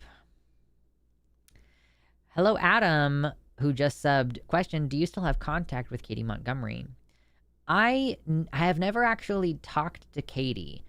She had basically, I think that I was the regular host that they pulled on to kind of deal with the fact that Katie was not really meaningfully coming back to Takis.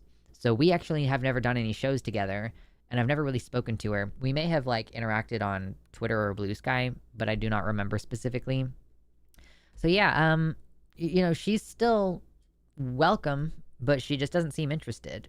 And she's had weird stuff going on in her personal life too that I don't know a lot about, and I wouldn't want to share anybody's business anyway, but she's just been going through a lot, dealing with a lot. So I don't know if she's coming back at all. I mean, we're not planning on it, like with Arden stepping back, and Arden is kind of like, oh, now that I've taken a break from being on camera, I've realized that it's fucking based and I don't ever want to be on camera again. So that's kind of where Arden's at with this whole thing. So, we're going to bring on a guest tomorrow, Jay McCrite, who is a geneticist. He's trans and a geneticist and a trans man and an activist. So we're going to have him on, and we're, potentially, if he enjoys it and does a good job and everything, we're looking to add another person to the team. So it's kind of like a little test run to be like, would Jay be a good person to either tap as a guest more frequently or to potentially join the roster? And we were talking like 2 weeks ago, or maybe it was last week. I was like, hey, are there any trans creators I could hit up that might be good at this kind of job and like willing to work with us? And boy, does it fucking suck right now. There just are not trans people who want to do debates, which is like understandable because it fucking sucks. But yeah, it's a bummer because we're just like a little bit understaffed right now. And Ben just started his like working 7 days a week as a doctor bullshit. So it's going to be quite busy.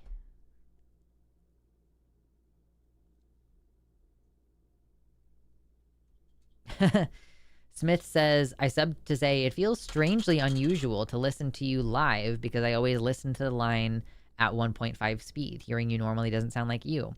That is interesting because this is the typical speed that I talk. Actually, I'm talking a little bit slower than usual too today because I just have low blood sugar, I think.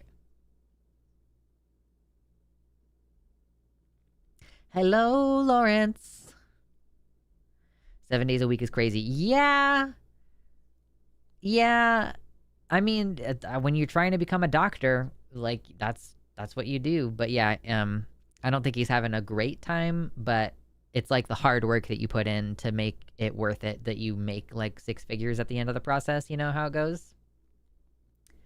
Your Omni-Man take was based and should have won. I agree. I think I should have won. Listen, everybody's going to come around. You know what's really funny is that Arden, during her recovery last month, was like watching Invincible, and she told me that she was watching it, and I was like, are you starting to come around on my Omni-Man argument? And she was like, yeah, kind of. And I was like, ha! So it's just people who haven't watched past season 1 who think that he's a bad guy and he's irredeemable. Turns out, I was correct all along.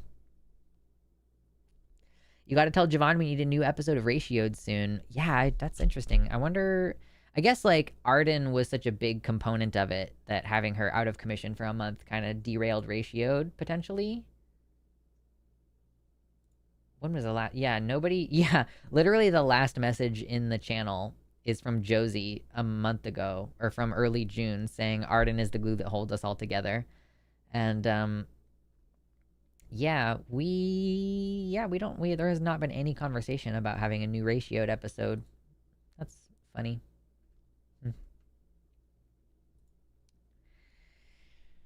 Ermagerd is unrelated to They Took Our Jobs. Oh, it was like in South Park. They were like, they took our jobs. I thought that it was related, but my bad. Yeah, that's the thing too. Exactly. Fuzzy Logic says if Mitch McConnell is conscious at all we would need is a 2-minute FaceTime call to make this whole controversy go away.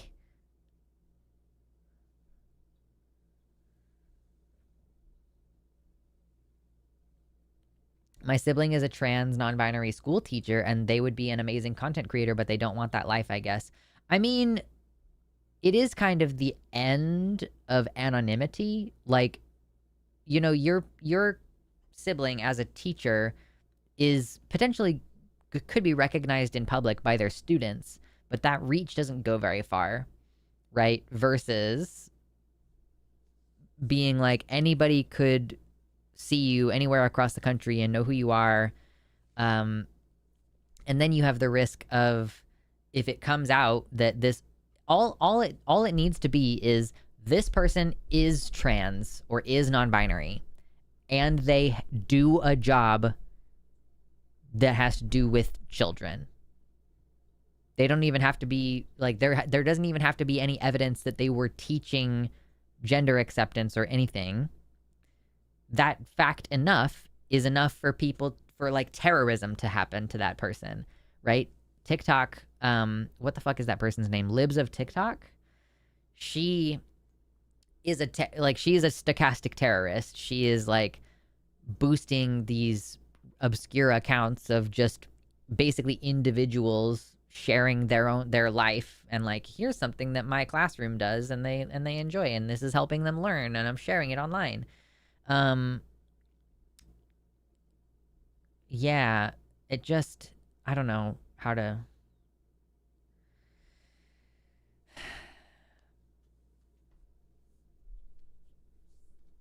It is the thing that sucks, and like there is a reason why I don't want to continue to be online forever. I mean, I might. I imagine that once I start working as an engineer, I will still, I mean, part of, I think it would be silly for me to completely quit with the line when I become an engineer, because part of the reason why I wanted to become an engineer was because I want to be on SkepTalk. I know that's maybe silly, but like the fact that we have a show that's like experts are on this show. And I'm like, I want to be an expert enough to be worthy of going on SkepTalk. Because, like, we had, like, Ian and John this week, and they're both software engineers. So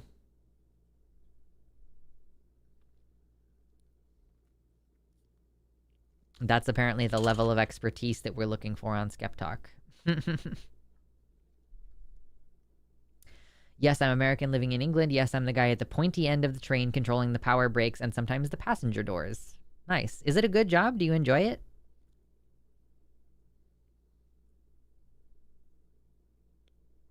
This is a huge part of why I'm so cautious of coming out at my tutoring job, and I live in Washington. Meanwhile, I'm hoping to eventually become a teacher.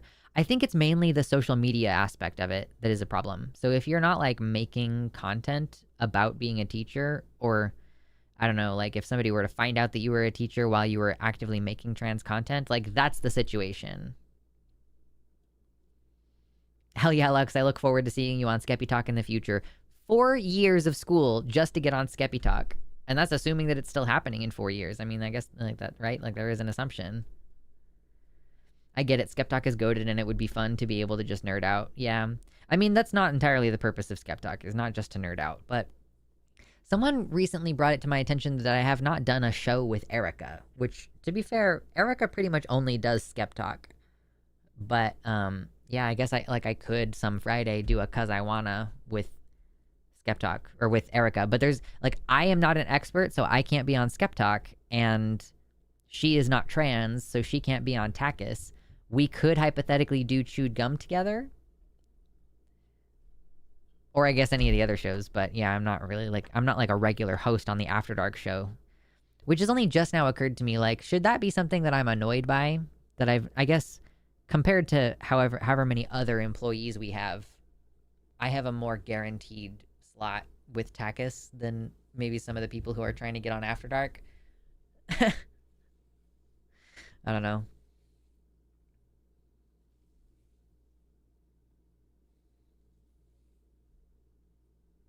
I never expected Lindsay to die anytime soon. Mitch is something I wouldn't be shocked by. I think that Lindsey Graham got COVID or something and just like died of like an acute infection or something like that.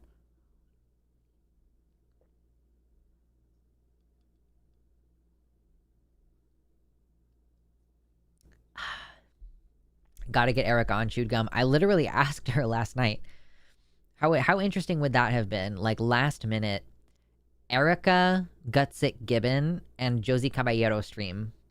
That's what that would have been. Wouldn't that be so fascinating?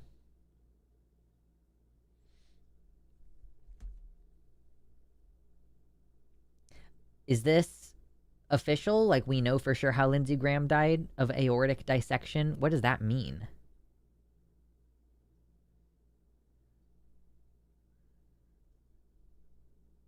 Just like sudden heart failure, basically, like a sudden heart giving out. He felt symptoms earlier in the evening, and everyone urged him to go to the doctor. Crazy because catching one of those is so rare. So he could have caught it beforehand, and he just was like decided not to. Interesting. His heart split in half. Oh my god. Your aorta splits and you bleed out fast. Okay, interesting. So I might still personally say that COVID contributed to that because of the damage that it can do to the cardiovascular system and like this fact that it can make your heart muscle not work as well and everything.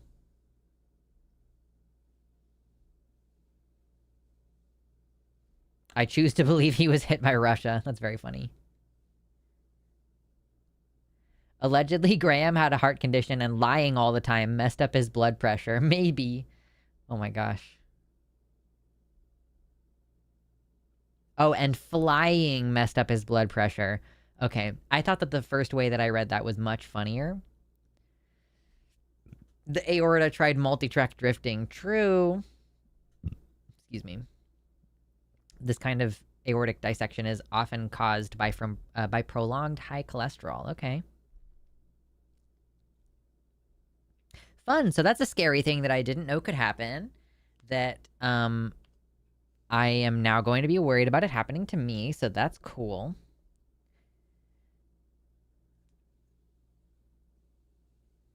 For sure, for sure. How many people who die of cancer will ultimately die of a heart attack? Yeah, exactly. The primary secondary causes thing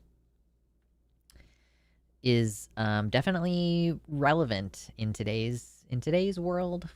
Yeah, well, shit, I'm next. That is kind of how it feels. That is kind of how it feels.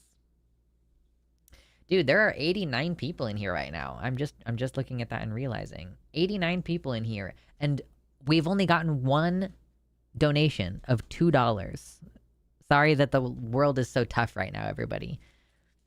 I'm so sorry. I know how it is. I know how it is.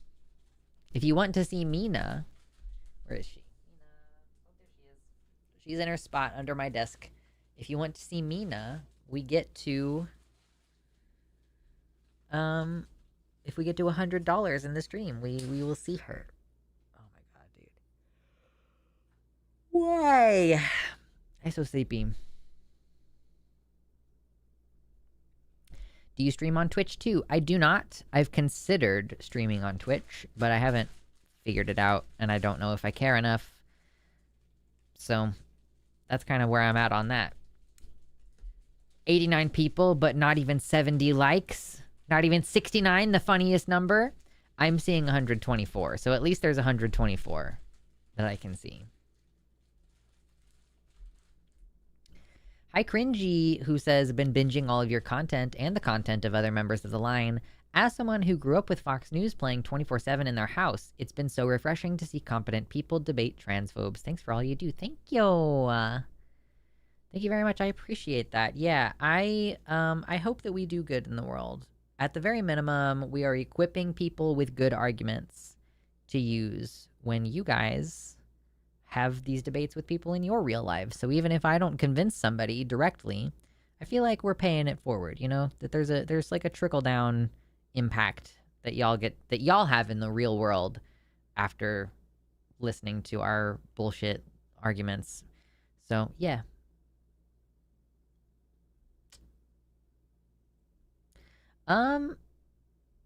Congratulations, Eric. Yeah. Thank you very much, Drezok. 1 second. Eric said, I'm officially not homeless as of today. That's fucking awesome. Very happy for you. Thank you so much for sharing. Drezok, thank you for the $5 super chat, who says, I did my part. Like and sub. Hit that bell icon. True. Hit that bell, bitches. What are we doing? We're going over here. Yeah. Is there another one? Hey, thank you, Babs, for the 2 quid, who says, so's it don't get lonely. Exactly. Which means that we're now at $9. Today, $9 in the Mina Fund. Oh, speaking of the Mina Fund. Okay. So this is I'm gonna do one of these little sidestepping moments. Oh, hold on. Oh no, I'm just looking at this and it's behind right now. Are you producing for the line tonight? Nope. It's Wednesday and Arden usually produces for Matt now that she's back to work. What was I about to say? I was about to say something.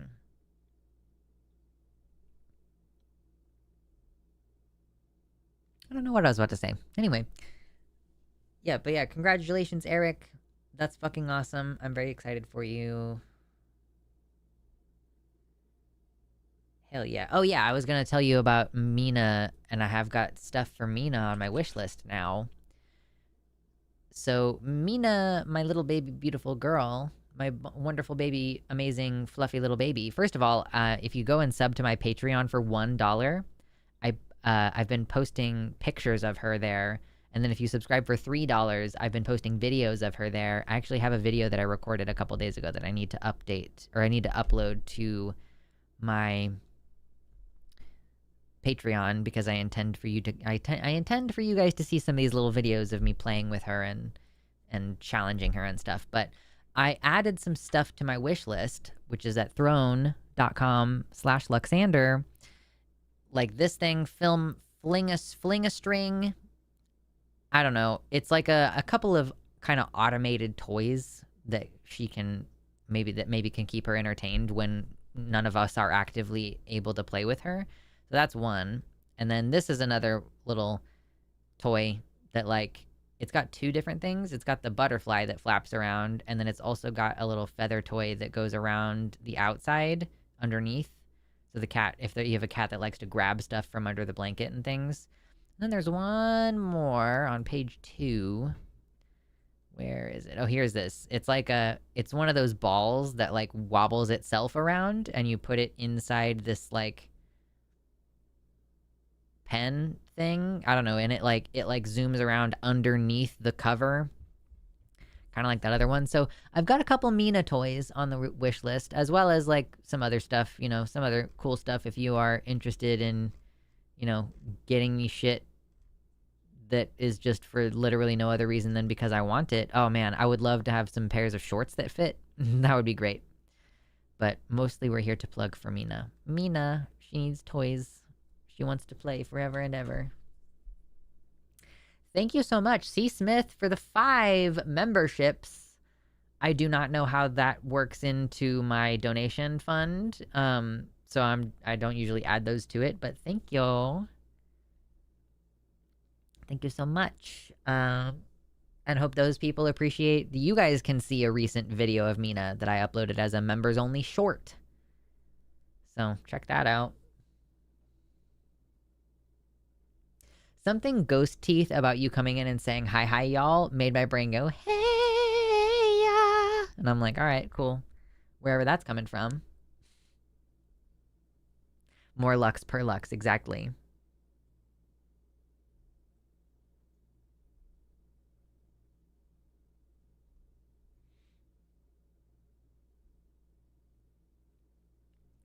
I'm wondering if you or a family member were pregnant right now, would you advise having it or not?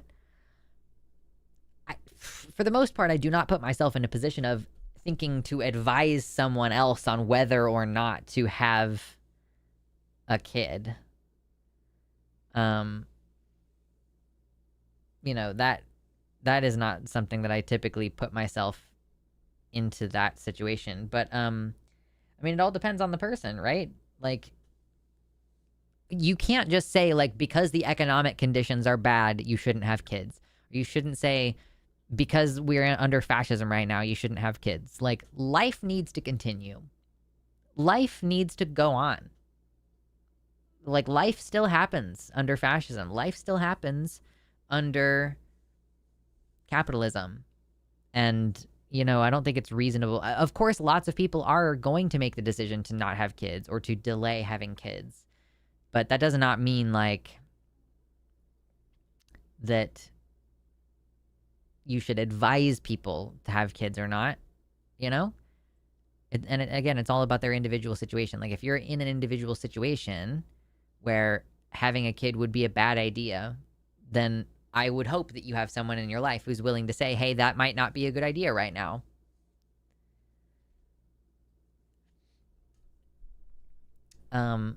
But also people are going to make mistakes, and you have to give people the space and the permission sort of to make mistakes. And like maybe if they have a kid and they can't take care of it, like my childhood was filled with a decent amount of hardship because my mom like had me when she was 15. So, you know, there was a lot of trouble with that. And like I still have a good life now, I would think. So kind of tough.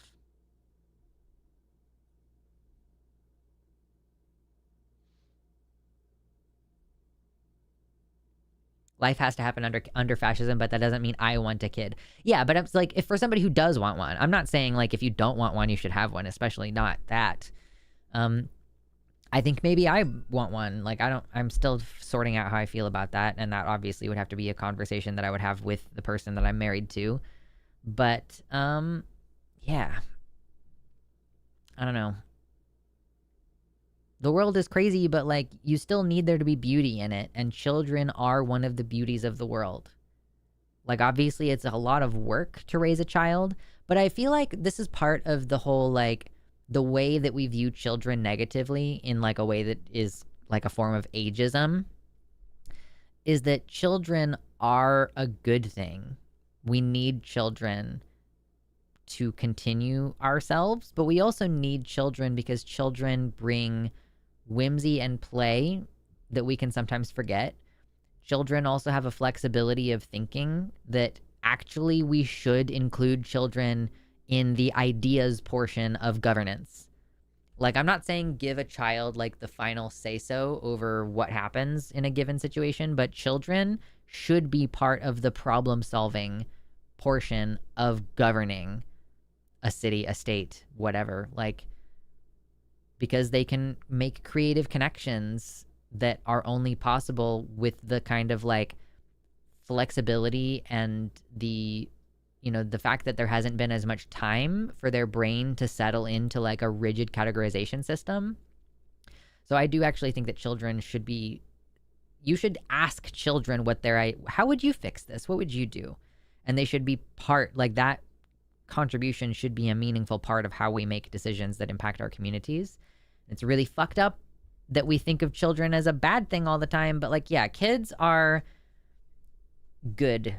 You know, I think that we should share in their joy when we see kids running around being loud and playing rather than being annoyed with them, because they are sharing something with us that is precious and sweet. I think if everything wasn't already so fucking hard all the time, I would want kids. Yeah. I've been thinking about this since I had my last encounter and had to deal with my parental desires. Oh. Interesting. Yeah, I guess I kind of get that. The Children's Congress overruling the Senate. Exactly.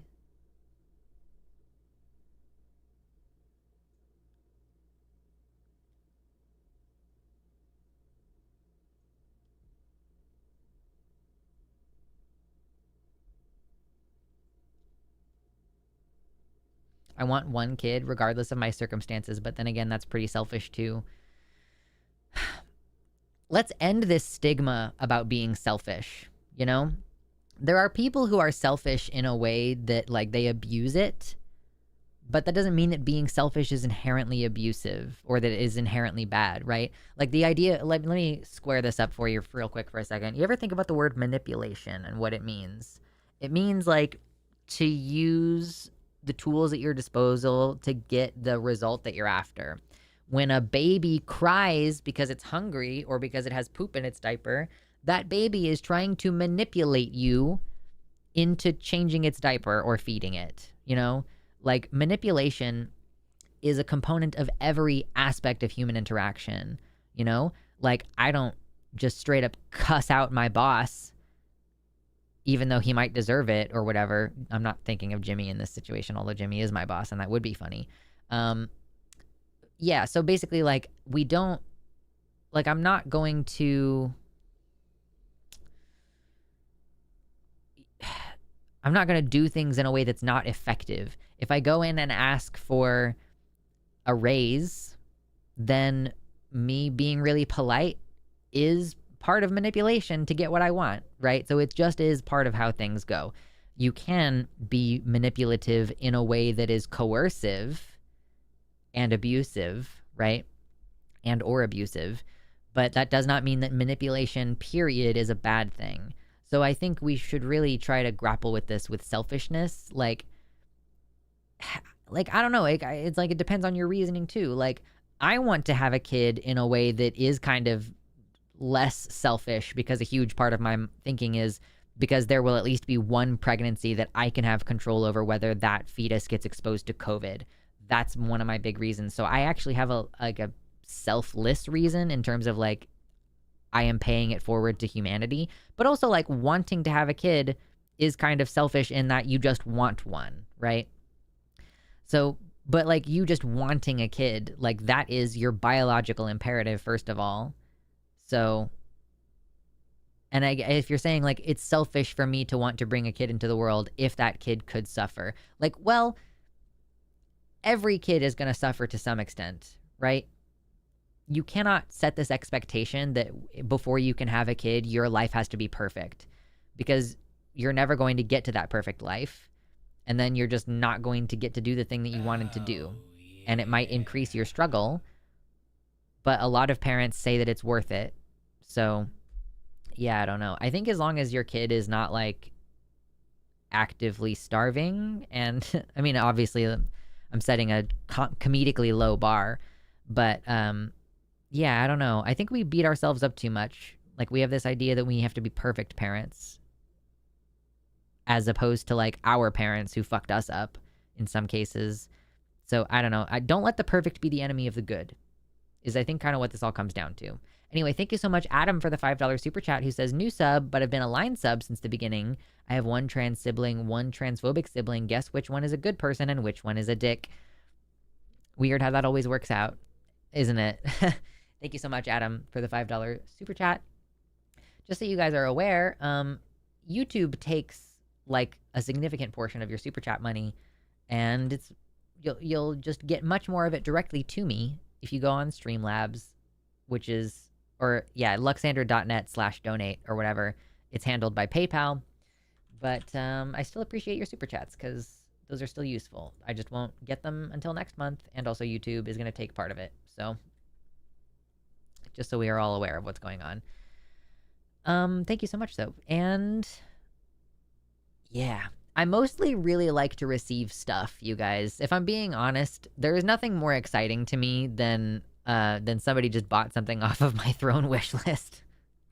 This is where it's at.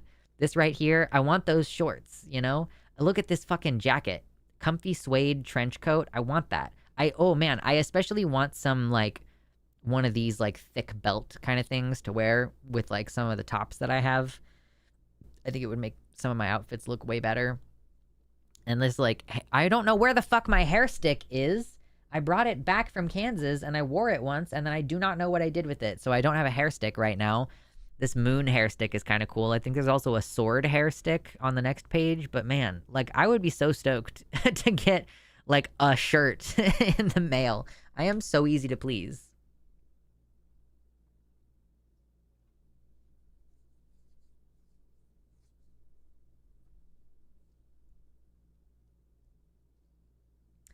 I feel like it's also a shortfall of our language that selfish is what comes to mind, but there's no positive version of it like self-full or something like just taking up your space, not excessively, but not counting yourself out.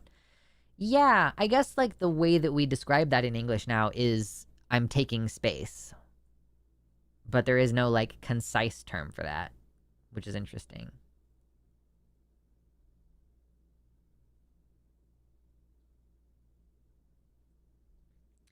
Catching up again after dinner and just getting to the aortic dissection talk. It's the same way Kentaro Miura of Berserk fame died. Oh, that's terrifying, and I hate it. I hate it.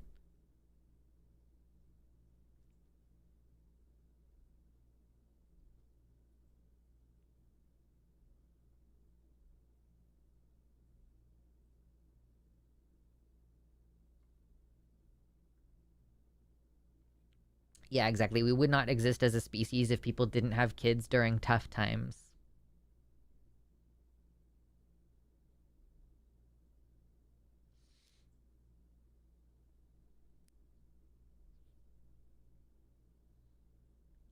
Selfless, that is not... Selfless is not the opposite of selfish in the way that you guys are. Okay, so selfish, meaning like I do everything for myself. Selfless is a person who does things for other people. What we're talking about is like, we don't want something that's the opposite of selfish. What we want is a word that means like taking time and space for yourself and thinking of yourself, but without a negative connotation. Like, there isn't a word for saying like, I'm taking my space. Like, okay, the new archetype that we're seeing of like the single woman who is happy to be single and she has a dog or she has a cat and she's in her lane and moisturized and whatever.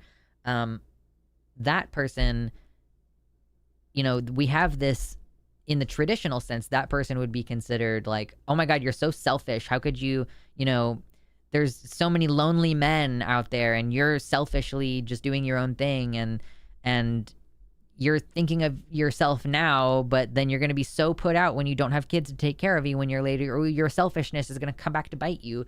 But if you were to be the type of person who sees that as a positive of like, this person is recovering from trauma and this person is taking their space and this person is holding sacred what they want and need in their life and in their space. There just isn't a good word for that, you know? Doing it for yourself. Positive. Exactly.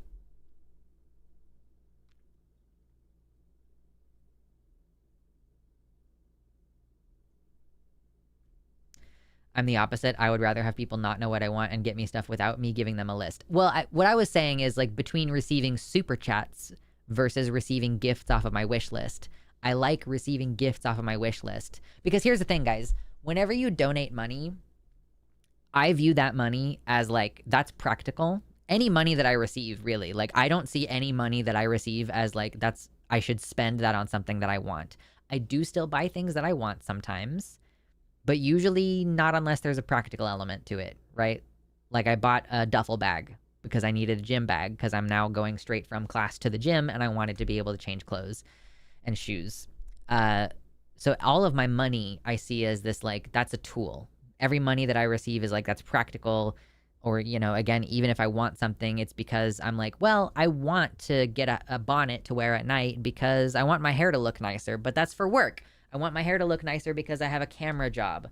I mean, I probably would want my hair to look nicer anyway, but you know what I mean? There's still a practical purpose to that, as opposed to just like, I think this skirt is fucking cute and I need more clothes that fit, and I just am refusing to go to the thrift store to find stuff. Yeah. No worries, Bramley. Always take care of yourselves first and foremost. I'm not complaining. I just have to elicit donations sometimes.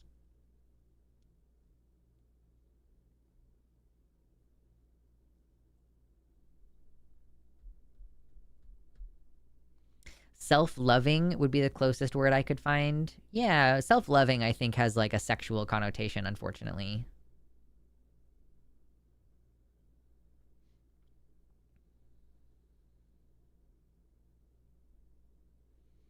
I honestly used to think everything I did was selfish, which brought me a lot of problems that I had to recover from for 4 years. Yeah. Self-reliant is good. Yeah, self-reliant. I kind of like when people say that they're like, I'm dating myself. I'm courting myself. I think that's really cute. Oh my God, stop. This shirt likes to bunch up on me.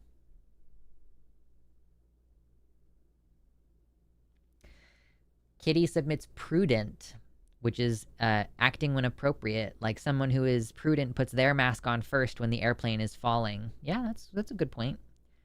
It's prudent in a way to take care of oneself and to make sure one's needs are adequately addressed. That's a good one.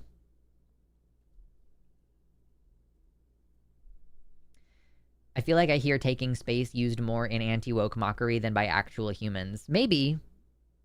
I don't know. I've never like looked into that. I do think it's really interesting, like, you know, with our therapist in couples therapy, she uses the phrase showing up a lot. And showing up is one of those phrases that I feel like has kind of lost meaning because I'm like, I don't know what people mean half the time when they're just talking about that. How am I only at 3.8K steps? I feel like I should be at many more steps than that.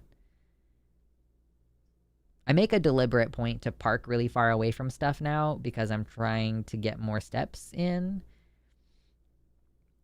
So I was like, how close am I to getting my step goal today? Still really far away. Do I have to go for a walk later? Maybe.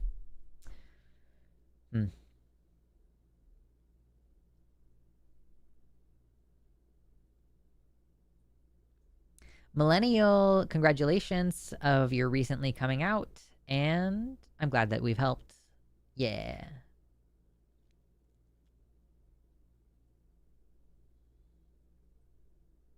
Self-fulfilled, also an interesting term for it.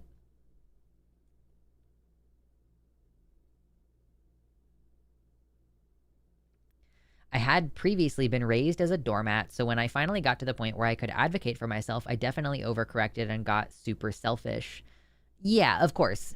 Like, I think that that's good to be mindful. Anytime you realize, like, oh, I've been abandoning myself in some way to people please or whatever the case may be, that you do have to be, like, aware and try to measure that to an extent. Like, keep it reeled in.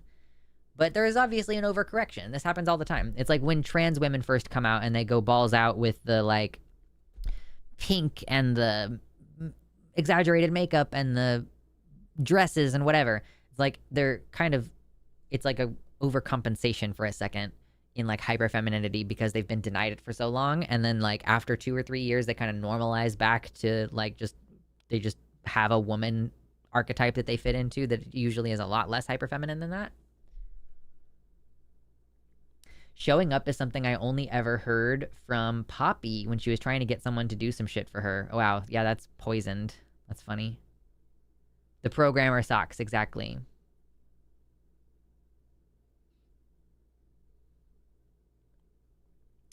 Everything could be called selfish if you are pedantic enough. The neutral term for it is basically just having a reason to do something. Like, even if you're being selfless, it's still because of your preferences.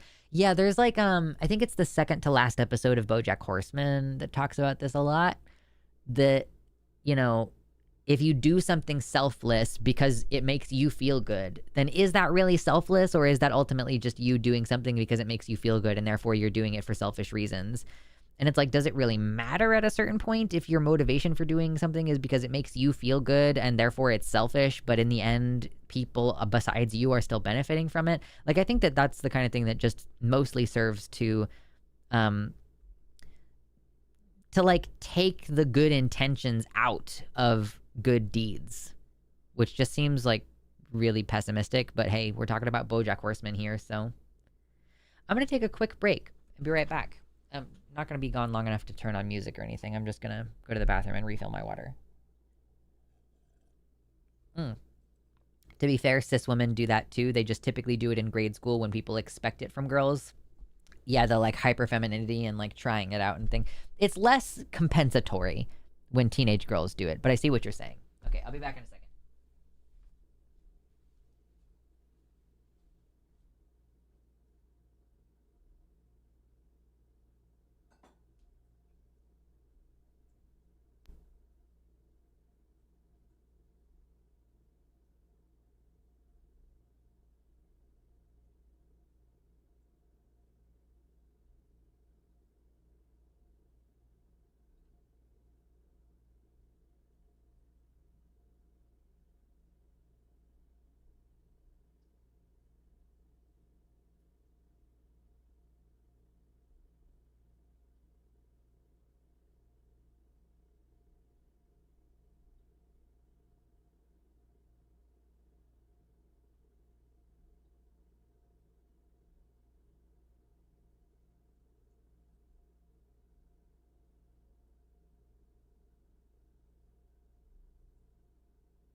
Hi, everybody.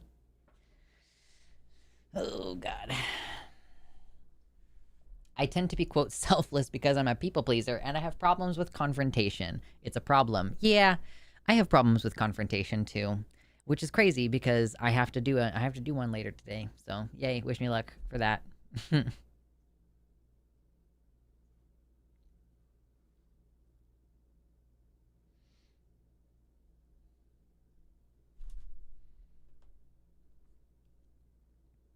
I feel like there's got to be some variant of this version of self care where it's something like altruistic selfishness, where you are doing things that are good for yourself with no expectation of making you get ahead by taking from someone else.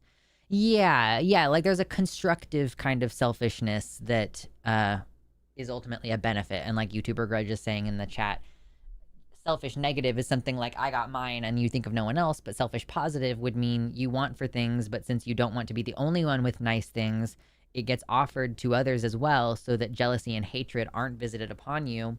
Yeah, I kind of see what you mean about like this is tying together these ideas that selfishness that results in you being more effective in your community or selfishness that results in you helping people uh yeah, or whatever, like basically types of prioritizing yourself that aren't harmful to others should be good. That should be considered a good thing.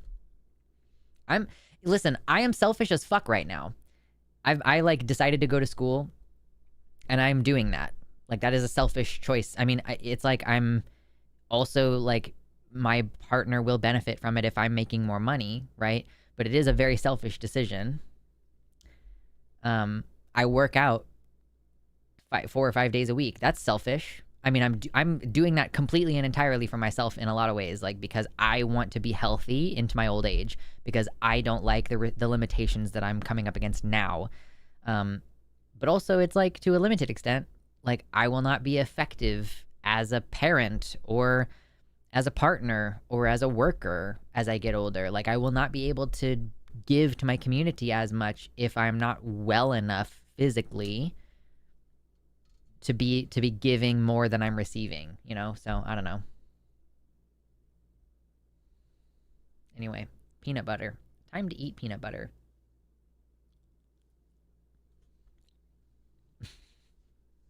Sorry, I just really needed some fuel and I'm going to be here for another.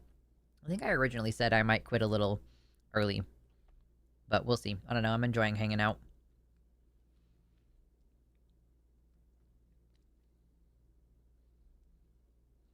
The only words I can think of are hyphenated words like self care, self guarding, self wellness, self tending.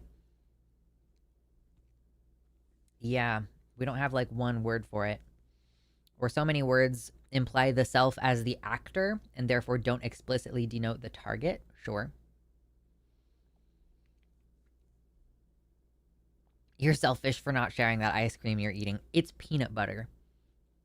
It's Peeber number. I mean, just have ice cream loose on a spoon like this. Crazy talk. Self-sufficient is another one. Yeah.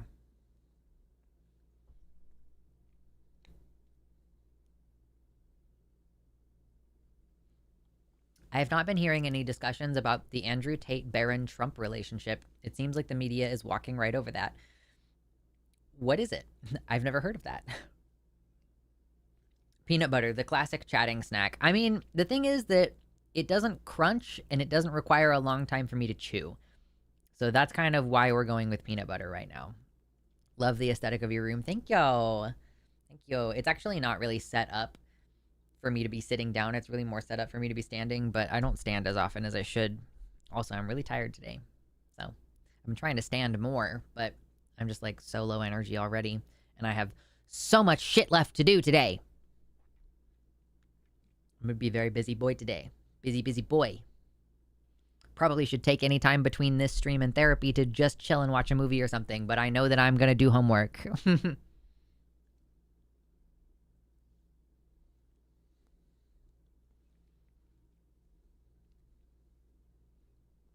Yeah, it's peanut butter. What do you think it is? Peanut butter. Space Cat has donated $5. My egg has been cracking over the years. More so this year. Listening to you on Tassie has helped me sort out a lot of things in my head, thank you. I now have no shell smile. Did it say Tassie?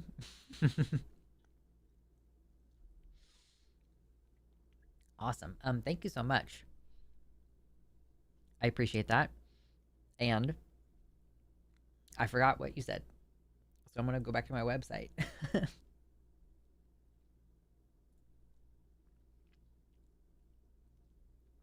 Okay, I see. My egg has been cracking over the years. Listening to you on TAC has helped me sort out a lot of things. Hell yeah. Proud of you for realizing that you're trans and coming to terms with that. And I wish you much luck and much joy in this exploration that you get to embark on now. Thank you so much for the $5. And I'll put that in the goal before I forget. Now we've made $19.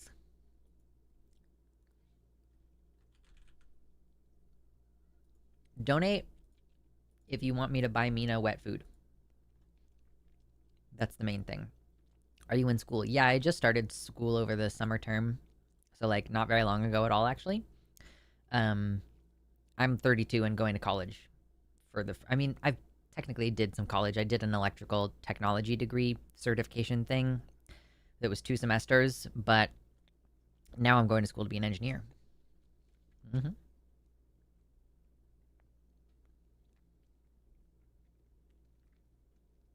I feel like the whole idea of selfishness has just been weaponized by religion and capitalism to glorify suffering and keep us willing to just scrape by versus thriving. Yeah, it's certainly like, it's so weird how like selfishness is demonized in some capacities, but also our entire fucking economic system rewards selfishness and like moral turpitude in fucking other people over in order to succeed. What kind of engineering? Electrical and computer engineering, leaning toward the electrical side of the engineering, but like building solar arrays and shit like that. I don't know.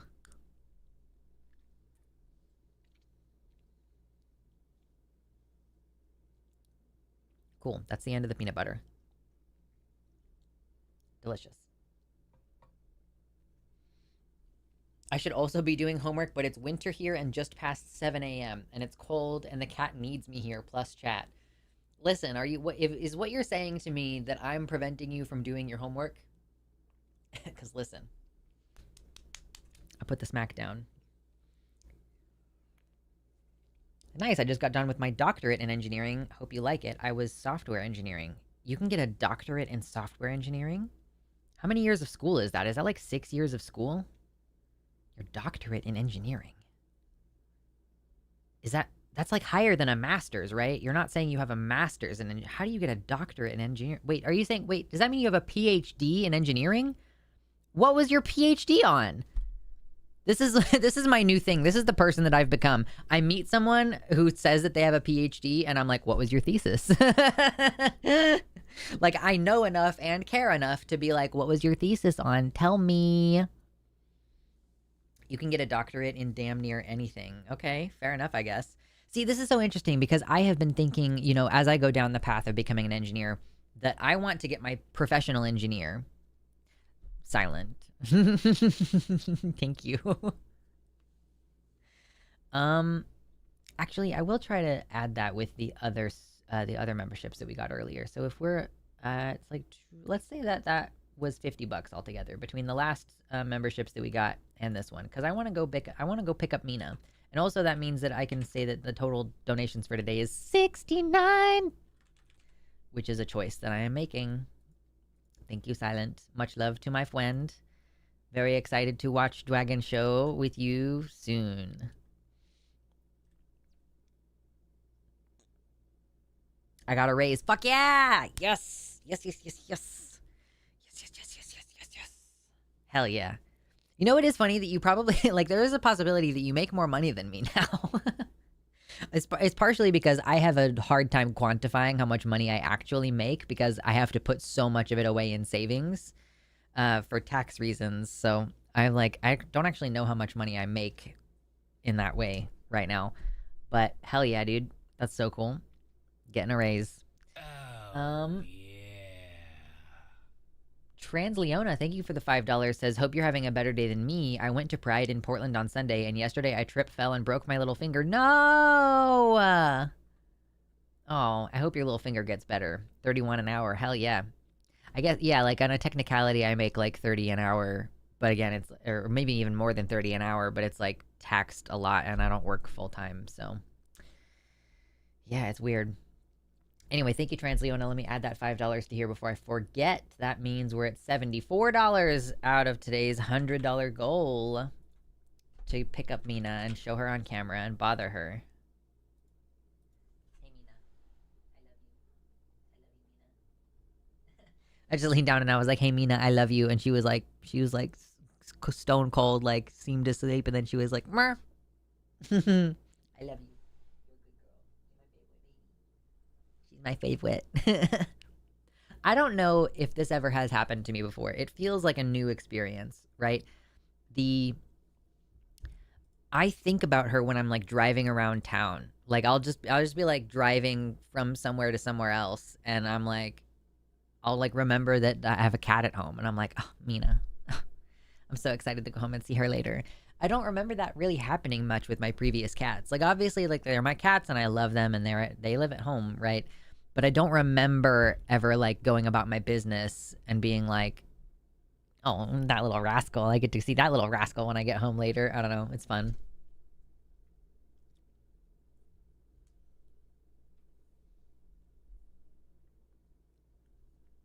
I studied the intersection of AI requirements and requirements engineering. I don't actively work with AI right now. Software engineering is kind of an intersection of business and computer science. Okay, cool.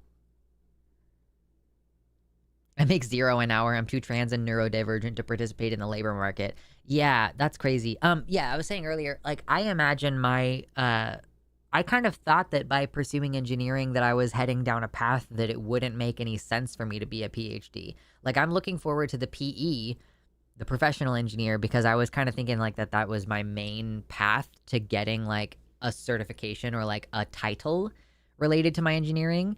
So knowing that like there's still a possibility for a PhD in engineering, I'm like, man, maybe I will be an insane person and try to write a thesis someday. Fuck. Fuck. That is the kind of asshole person that I am.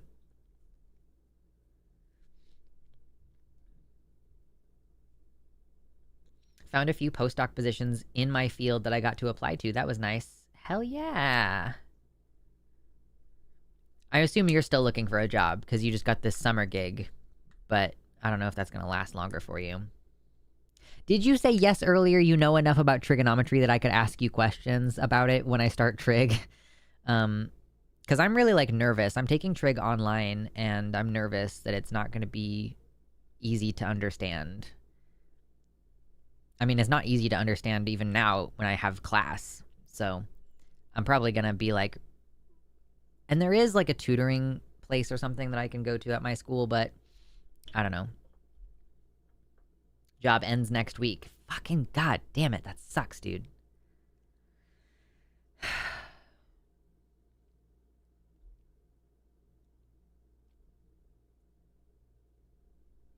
I went to college for about 10 years and all I got done was a welding certificate. Yeah, it does take an amount of like dedication. And like I'm lucky that I have the flexibility in my job right now. That I work in the afternoon and even then I can switch stuff sometimes and get coverage sometimes if I need to. I like make a lot of money considering how many hours I work. You can do a PhD in any topic so long as you do basic, traditional, and significant research in the topic. An applied doctorate, which is not a PhD, focuses on the expansion of knowledge in praxis. Okay. I do know enough trigonometry to teach trig. Application of trigonometry is foundational to physics, so yeah, I got you. Okay, cool. So I actually know 3 people with a PhD in physics, which means that I should have plenty of people to ask if I have a problem with something in my trig class, but I'm a little bit nervous. I'm a little bit nervous about it.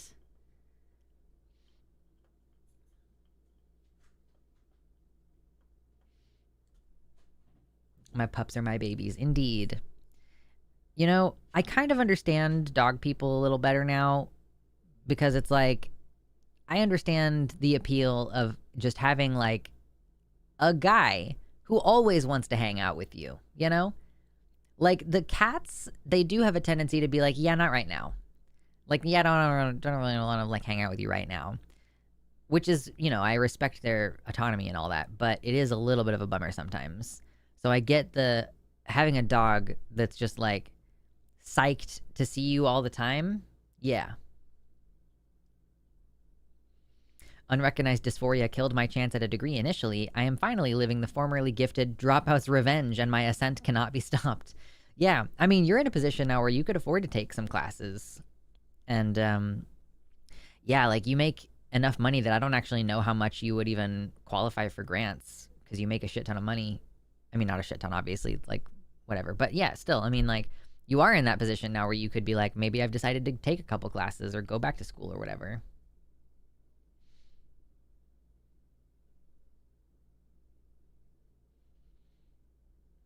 If you were expanding on axiomatic principles, that would be a PhD. If you are proposing new workflows in engineering principles and designs, that would be applied doctoral work. You know, it's going to be a few years before I really start to think about whether I'm going to be an insane person who pursues a PhD, but I'll keep that in mind.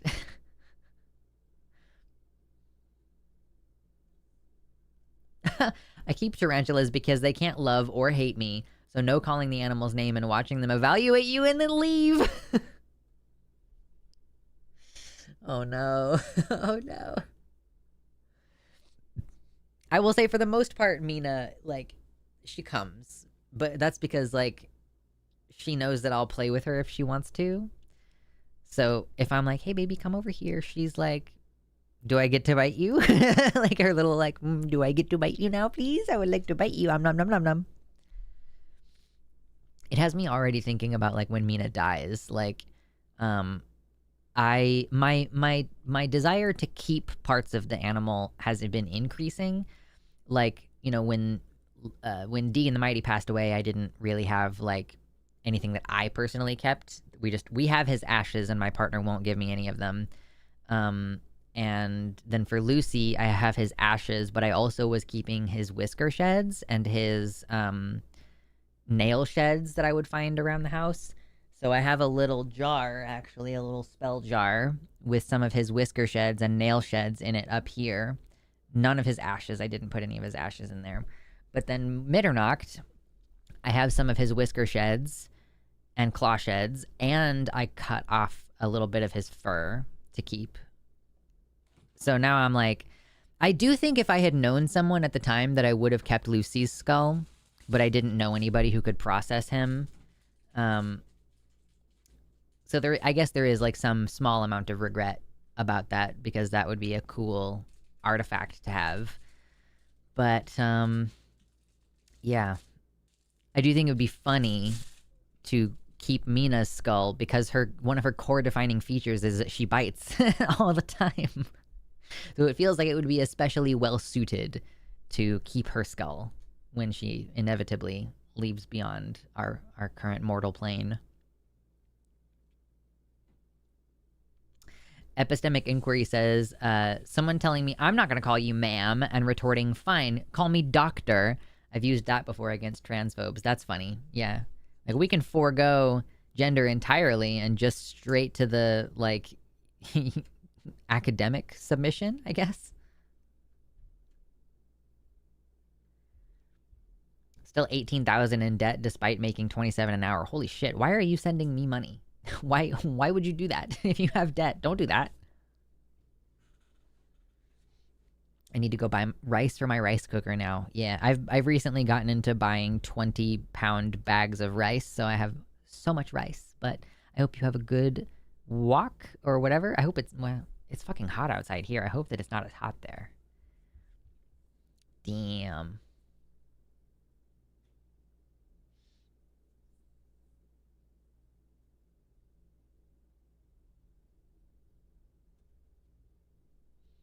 If I was allowed to do school at my own pace, trig wouldn't have been an issue, but because of school's timing and my ADHD, I understand about 75% of the way, and then we move on to the next thing.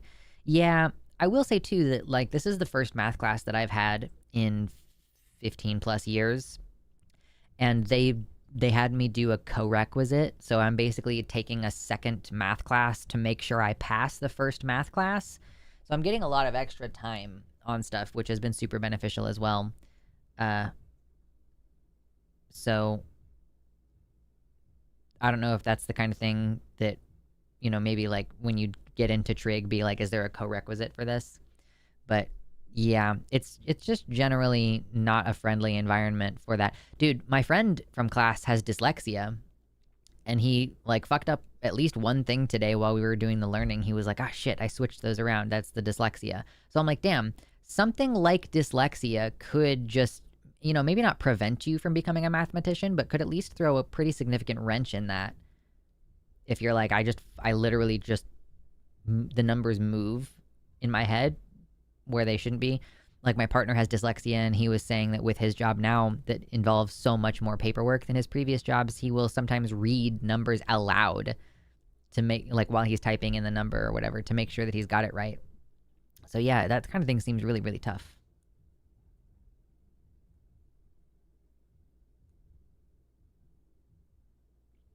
Liz Deck 6, you untie, indeed. Yep. It's 90 here, but it's a short walk. Nice. Yeah, it was like, it's like a high of 97 today or something crazy. It's been really fucking hot. I think it's supposed to cool down a little bit, but by cool down a little bit, I mean go back to being in the 80s. I can't wait for fucking fall, dude. Thank you, Cringy. Summer pace is brutal for college. It's definitely killing some of my students. Yeah, so actually, what I learned recently is that, I think that I have this right, that the difference between the summer term and the regular term is like, this summer term is like 8 weeks, but the fall and winter and spring terms are like technically like 11 weeks, where you do like 10 weeks of learning and 1 week for the final. So I'm like, actually, how much less speedy is it going to be? If you have a summer term that's like 8 weeks long versus a semester, I could see that being especially brutal. But yeah, so it's weird. Doing the summer term, I actually think it's mostly only the first 2 weeks that get compressed, or I guess it depends on the class.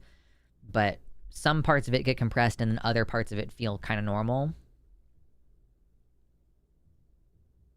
The worst part about being dyslexic is trying to spell dyslexic, true. And then there's dyscalculia, yeah, which is the math dyslexia, just translocating numbers.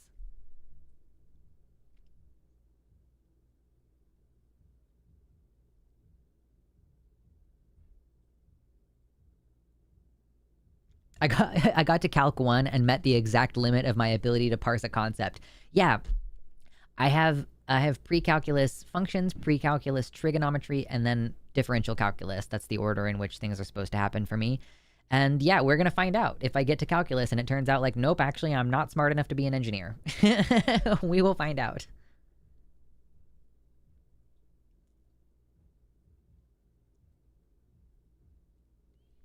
My schizoaffective disorder completely screwed me over in a few classes with how disorganized things would come out.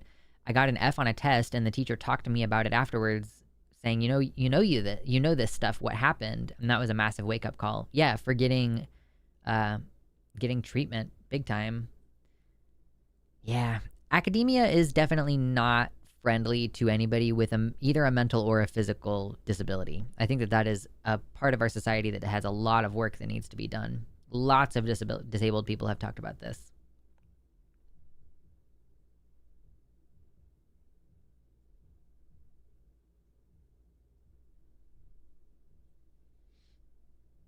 Whoa. Oh my. Why does it reset midstream? I feel like you should never attempt to log me out midstream. Google. Bastards.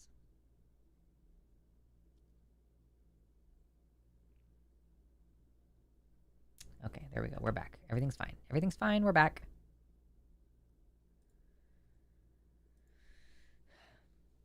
Standard college semester in fall or spring is closer to 16 weeks. Summer sessions have the same lecture hours, but half or even less of the out-of-class hours.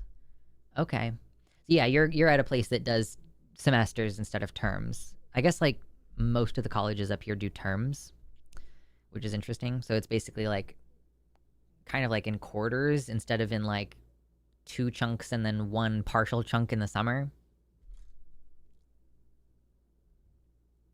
Academia is very hierarchical and ego-driven. That's true. Yeah. Wait until numerical analysis. I don't actually know. Is that... I mean, you're an engineer, so maybe you know. Let me see if I can pull up the page for the program that I want to go to.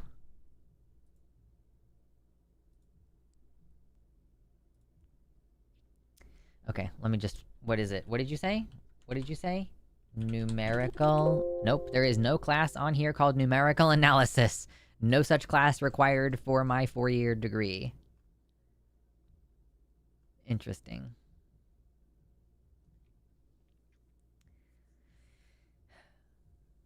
This reminds me I need to talk to one student about deferring because he's missed a lot of stuff due to his medical condition. Shit sucks, but it's too much for him to make up in a week. IMO. Yeah, true.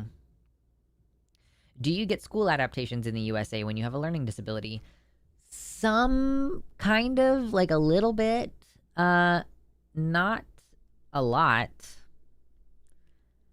I think, or like they'll accommodate you for a short time and then they'll yank you around. Like, basically, it's one of those areas where like they are required by the ADA to make adjustments, but in practice, frequently there's a lack of follow-up or a lack of follow-through, or somebody later just kind of arbitrarily decides not to honor the previous agreements that you've made for accommodations. So yeah, it's basically like one of those things where, you know, like in the UK, if you watched like Philosophy Tube's video about how she was having a hard time accessing gender affirming care, it's because like bureaucratically there are many opportunities for somebody to just be like, oh, I forgot to send your referral to the gender clinic. Ah, silly me. I'm so sorry. And then somebody has just dicked you around for 6 months because they just didn't fucking send your referral.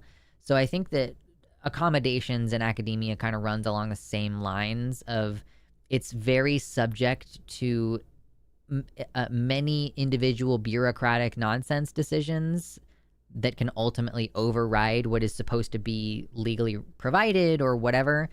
You know, like the NHS in England has a requirement to make sure that patients are seen within a certain amount of time. And it's like a couple of months. Like it's legally required. And they just dick around trans people so much. And like this whole, like, you've seen people talk, I'm sure, about the lists and like, oh my God, I joined the waiting list and it says it's going to be 5 years before my first gender appointment. That's illegal. That's illegal. That's not legally allowed for them to be like, yeah, we're just not going to treat you for like 5 years. That should be an emergency, we need more staff situation. That should be an emergency, we need to open more facilities situation. But instead, it's just death by 1,000 cuts of a million different bureaucratic reasons why they just functionally don't provide gender affirming care on the NHS, even if they haven't officially changed policy, perhaps. Maybe they are on their way to, but they don't even have to officially change policy in order to systematically deny people care illegally.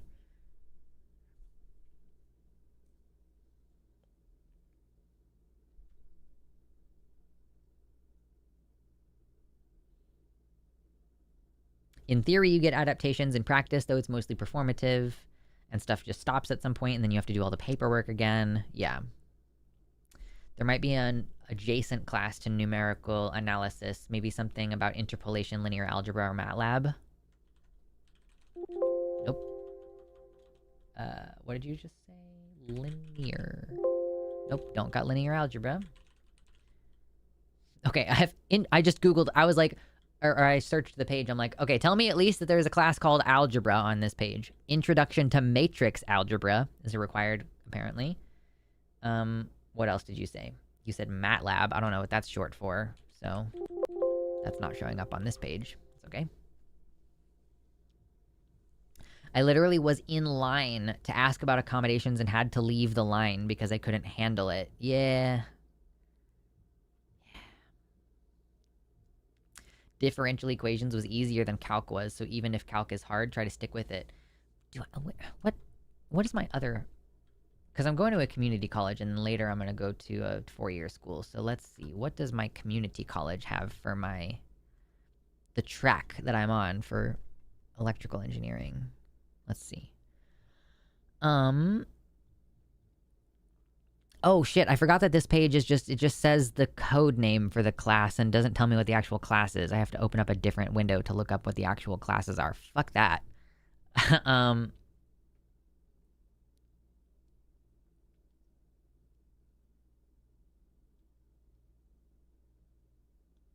A class in numerical methods is very recommended. A lot of math in school is stuff you can do analytically, but most stuff you model in practice will need numerical methods.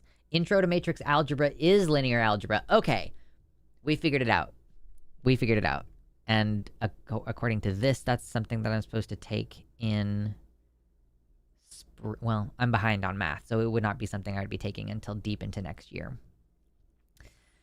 Because, yeah, usually with this track that I'm on, you're supposed to start the fall term with differential calc, but I'm 2 classes behind, so I have to wait to do differential calc until winter.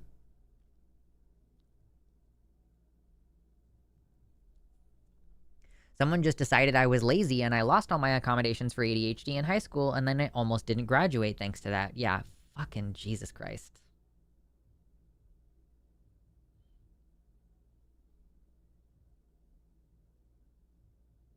Confirmed I'm shadow banned on the line chat. Interesting. I want to be clear. If you are not able to type in the chat, that's not a shadow ban. That's just a ban. Shadow ban is like, it seems like your post still exists and the links to your posts still exist, but for some reason it's not showing up in the search. But no, if your comments are not showing up on the chat, you are just banned.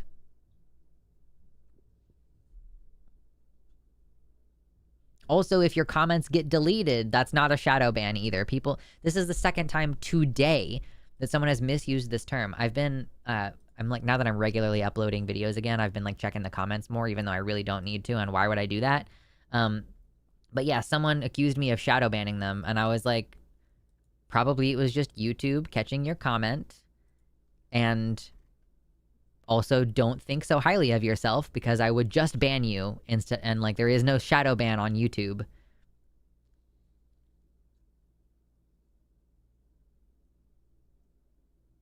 So many associated with Jimmy has ADHD. Jimmy is of the opinion that every, and I don't know, this is kind of a joke, but like he's of the opinion that every trans person is ADHD. And he hangs out with trans people, so.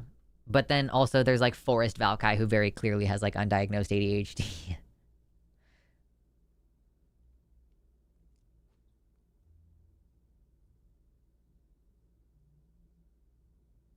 I can see my own comments, but no one else can? Interesting. Oh, Billy, you've been blocked by a bunch of people in the chat, Billy. Like, the likelihood, what seems likely to be happening is that you are just blocked by a bunch of people who just don't look at you or respond to you. But I also don't know how it works because when somebody gets banned, for me, what I do is I click a button that says hide user from channel, which like, I think that on the comments of the video, what happens is somebody can type a comment and then click enter, but it just never shows up on the channel because I have banned you. And I don't know if that is how it works for the live stream. If you are still able to submit a message and it looks like you're able to submit a message, but then it just never shows up on the channel. I don't actually know. YouTuber Grudge says, I have Billy blocked. So, I've seen many people talking about just blocking you, Billy, so it would not surprise me if that's the case.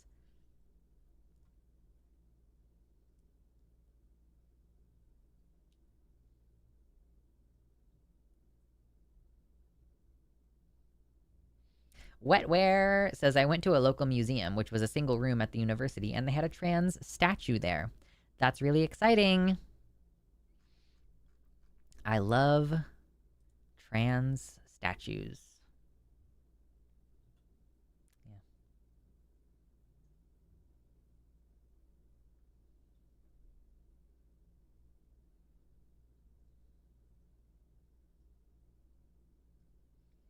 Fuzzy, are you saying that you can see Billy the Kid on the Line chat? Because I assume that by now Matt Dillahunty's show has started. So I'm guessing that that's where where the conversation is happening.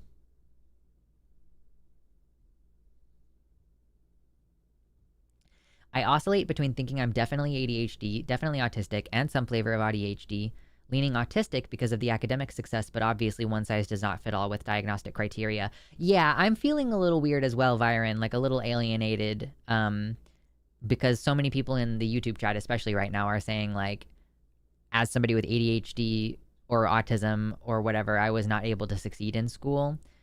Whereas I feel like school is exactly perfect for my brain. I have been diagnosed with ADHD like 2 or 3 separate times.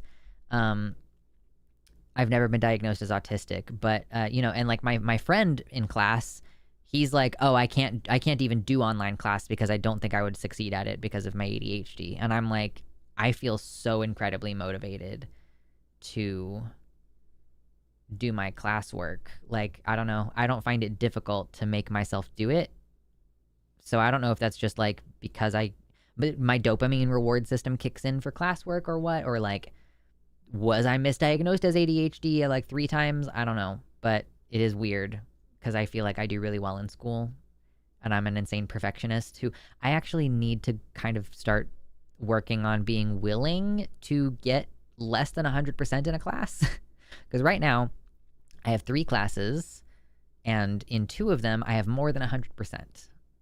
And in the 3rd class, I have 100%. And that includes the midterm that I just took. So, yeah, I guess like big ups to your boy. I had a midterm last week and I don't even think I've said that yet today. I got 100% on my midterm, on my calculus my pre-calc midterm. So, and it only took me like 40 minutes. And that in that 40 minutes, I went through the whole test twice. And I double checked all my answers. Like every time I got an answer, I would plug it back into the formula to make sure that it worked. So it only took me 40 minutes to finish my whole midterm. And I got 100% on it. So I don't know what that means for my future as a math student, but it's like things are going well right now for me as a math student.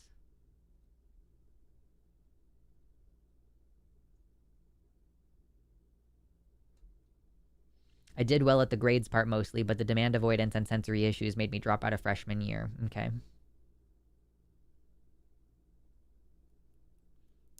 College does not differentiate between 100% plus and 90% depending on the school, class, or school as it goes. Yeah, I just saw, I was actually curious. I was like, how much does my GPA actually matter, right? As long as I'm getting a good, solid passing grade and I feel like I'm understanding the material. And I stumbled upon an article where this person was talking about how much they regret spending so much time getting a perfect GPA because they found that when they were doing the hiring process that the teachers were much more, or not the teachers, what the places that they were trying to get hired at cared much more about the person's extracurriculars and like clubs and other kinds of participation like that. So I'm definitely like, when the fall term starts, going to keep that in mind, that like if I get a passing grade in these classes and I feel like I understand the material, that's what's important. GPA and getting 100% is not that important, especially if gunning it at 100% in my classes means that I don't have any time for extracurricular stuff, because it's the extracurricular stuff that's gonna, god damn it, there's a scholarship I need to apply for. I just got an email a couple days ago and I keep forgetting to fill it out. It's a STEM scholarship, so I'm excited to, get free money. But yeah, anyway, I got into grad school with a 3.0 bachelor's GPA for what it's worth. Okay, cool. So even other schools, like even if, like obviously I'm going to do community college for like 2 years and then regular college for another 2 years. So even transferring from one school to the next, I mean, I'll have to look at the college that I want to go to and make sure that I'm getting the GPA that they want specifically. But beyond that, yeah, I think it's much better to focus on having like a work-life balance and participate in other things beyond classes, like student government or clubs or volunteering to do stuff, like, yeah, that kind of thing. That's sort of the general vibe that I have. But I've only been in college for 4 weeks, so I'm not trying to claim like I have it all figured out.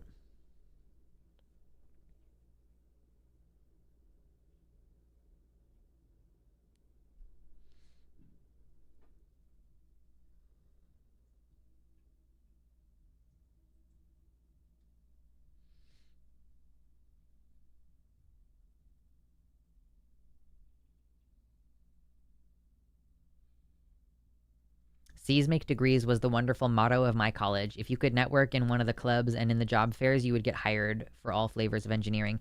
So this is something actually really interesting. I have been listening to the, oh my God, what is it called? The Rest is Science podcast with Dr. Hannah Fry and Michael Vsauce as the hosts. And they had a recent episode about connections and social connections and friends and how that relates to your health and everything. And they said in there that like one of the most critical relationships for your success in life is the semi-stranger. Like that there's different tiers of human relationship. There's like there's like a perfect stranger, and then there's like the familiar stranger, which is like maybe you go to the gym and you always see this one person at the gym and you never say anything to each other, and you both kind of have a silent agreement to never say anything to each other. But if you were to travel out of state and then you saw that regular stranger you see at the gym, then there's a moment to be like, oh, hey, you're my person I see at the gym all the time. Oh my gosh, what's your name? What are you doing in Kansas or whatever? And yeah, so there's all these different kinds of levels of relationships. And apparently the most important relationship for your professional development is like a semi-stranger, or it's like somebody you're kind of acquainted with, or vaguely, or you've talked to only a couple of times. Like, I mean, I just went to a makerspace recently, and, one of the guys there was like, oh yeah, my company is hiring engineers if you're looking. And I'm like, I literally just started college, but cool. So yeah, the person who you meet by happenstance, or the person who you know through someone else, those are actually like the most important relationships for finding a new job and those kinds of professional opportunities, according to what the research and whatever that they were quoting in the episode. So that's a fun little fact. So socializing is really, really, really good for you in a lot of different ways, it turns out. Not only is it good for you in a social human kind of way, which they did discuss that in the episode as well of the show. And like, it's like if you are a loner but you don't feel lonely, then that's not really as unhealthy for you as if you're like, I feel lonely. Like feeling lonely is one of the main things that makes loneliness unhealthy. Like physically, like your immune system suffers for it. But yeah, anyway, just that's really interesting. Yeah, like if there was a neighbor you didn't say hi to, but you see them at the store and you go, hey, how are you? Yeah, kind of like that. So there's like all kinds of different degrees of closeness, even amongst your friends. I think the episode was actually about friendship and like whether your friendships are reciprocated. Like if you think, oh, my friend from class, like does that person think of you as a friend actually? Like would they qualify you as a friend? And it turns out that most friendships are one-sided. Like the majority of friendships, like one person is more invested in the friendship than the other person. And we are also not very good at gauging how closely other people feel toward us in our friendship. So anyway, sorry to everybody with social anxiety who I've just damaged irrevocably, but yeah, it's just really cool.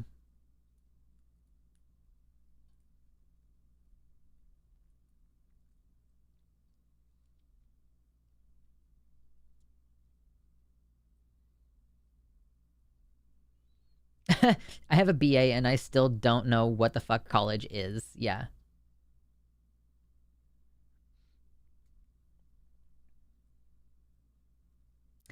Anyway, guys, my voice is really tired and I have stuff to do for the rest of the entire day that is going to involve using my voice. So I'm gonna chill now. I'm gonna chillax. I'm gonna chillax for a little bit. Could you repeat that show and episode again? Yeah, the show is called The Rest is Science. And the hosts are Dr. Hannah Fry and Michael Stevens from Vsauce. And then the episode, let me find the actual episode real quick.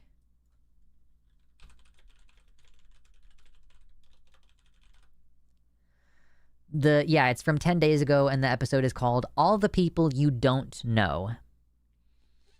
Asking such questions as, do your friends actually like you? Does an acquaintance think you're closer than you actually are?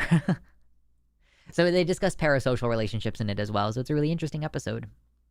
And I really recommend The Rest is Science. I have all kinds of little random tidbits of information that I've been sharing with people. Like, I was talking to people in class this week about the mechanical calculator that you take a pencil and you like stick it in and like move it by certain amounts and like it does the calculations, and then you flip the whole thing over and that side is like the subtraction side.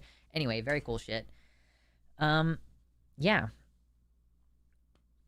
Do you know the rest is history? I am assuming that the rest is history came first and that Goalhanger just decided to produce a podcast about science also after the rest is history. So I've never watched the rest is history. Only the rest is science. Anyway, thank you everybody for hanging out with me. Very much appreciate you letting me gab for 3 hours, and I'm going to go now. So thank you very much, and thank you for the super chats, and you're all very great, and I plan to see you next... I will not see you next week on Wednesday because of the production meeting, unless the production meeting is really fucking short, but most of the time I don't stream on that last Wednesday, so I guess I will see you in August. Okay, bye.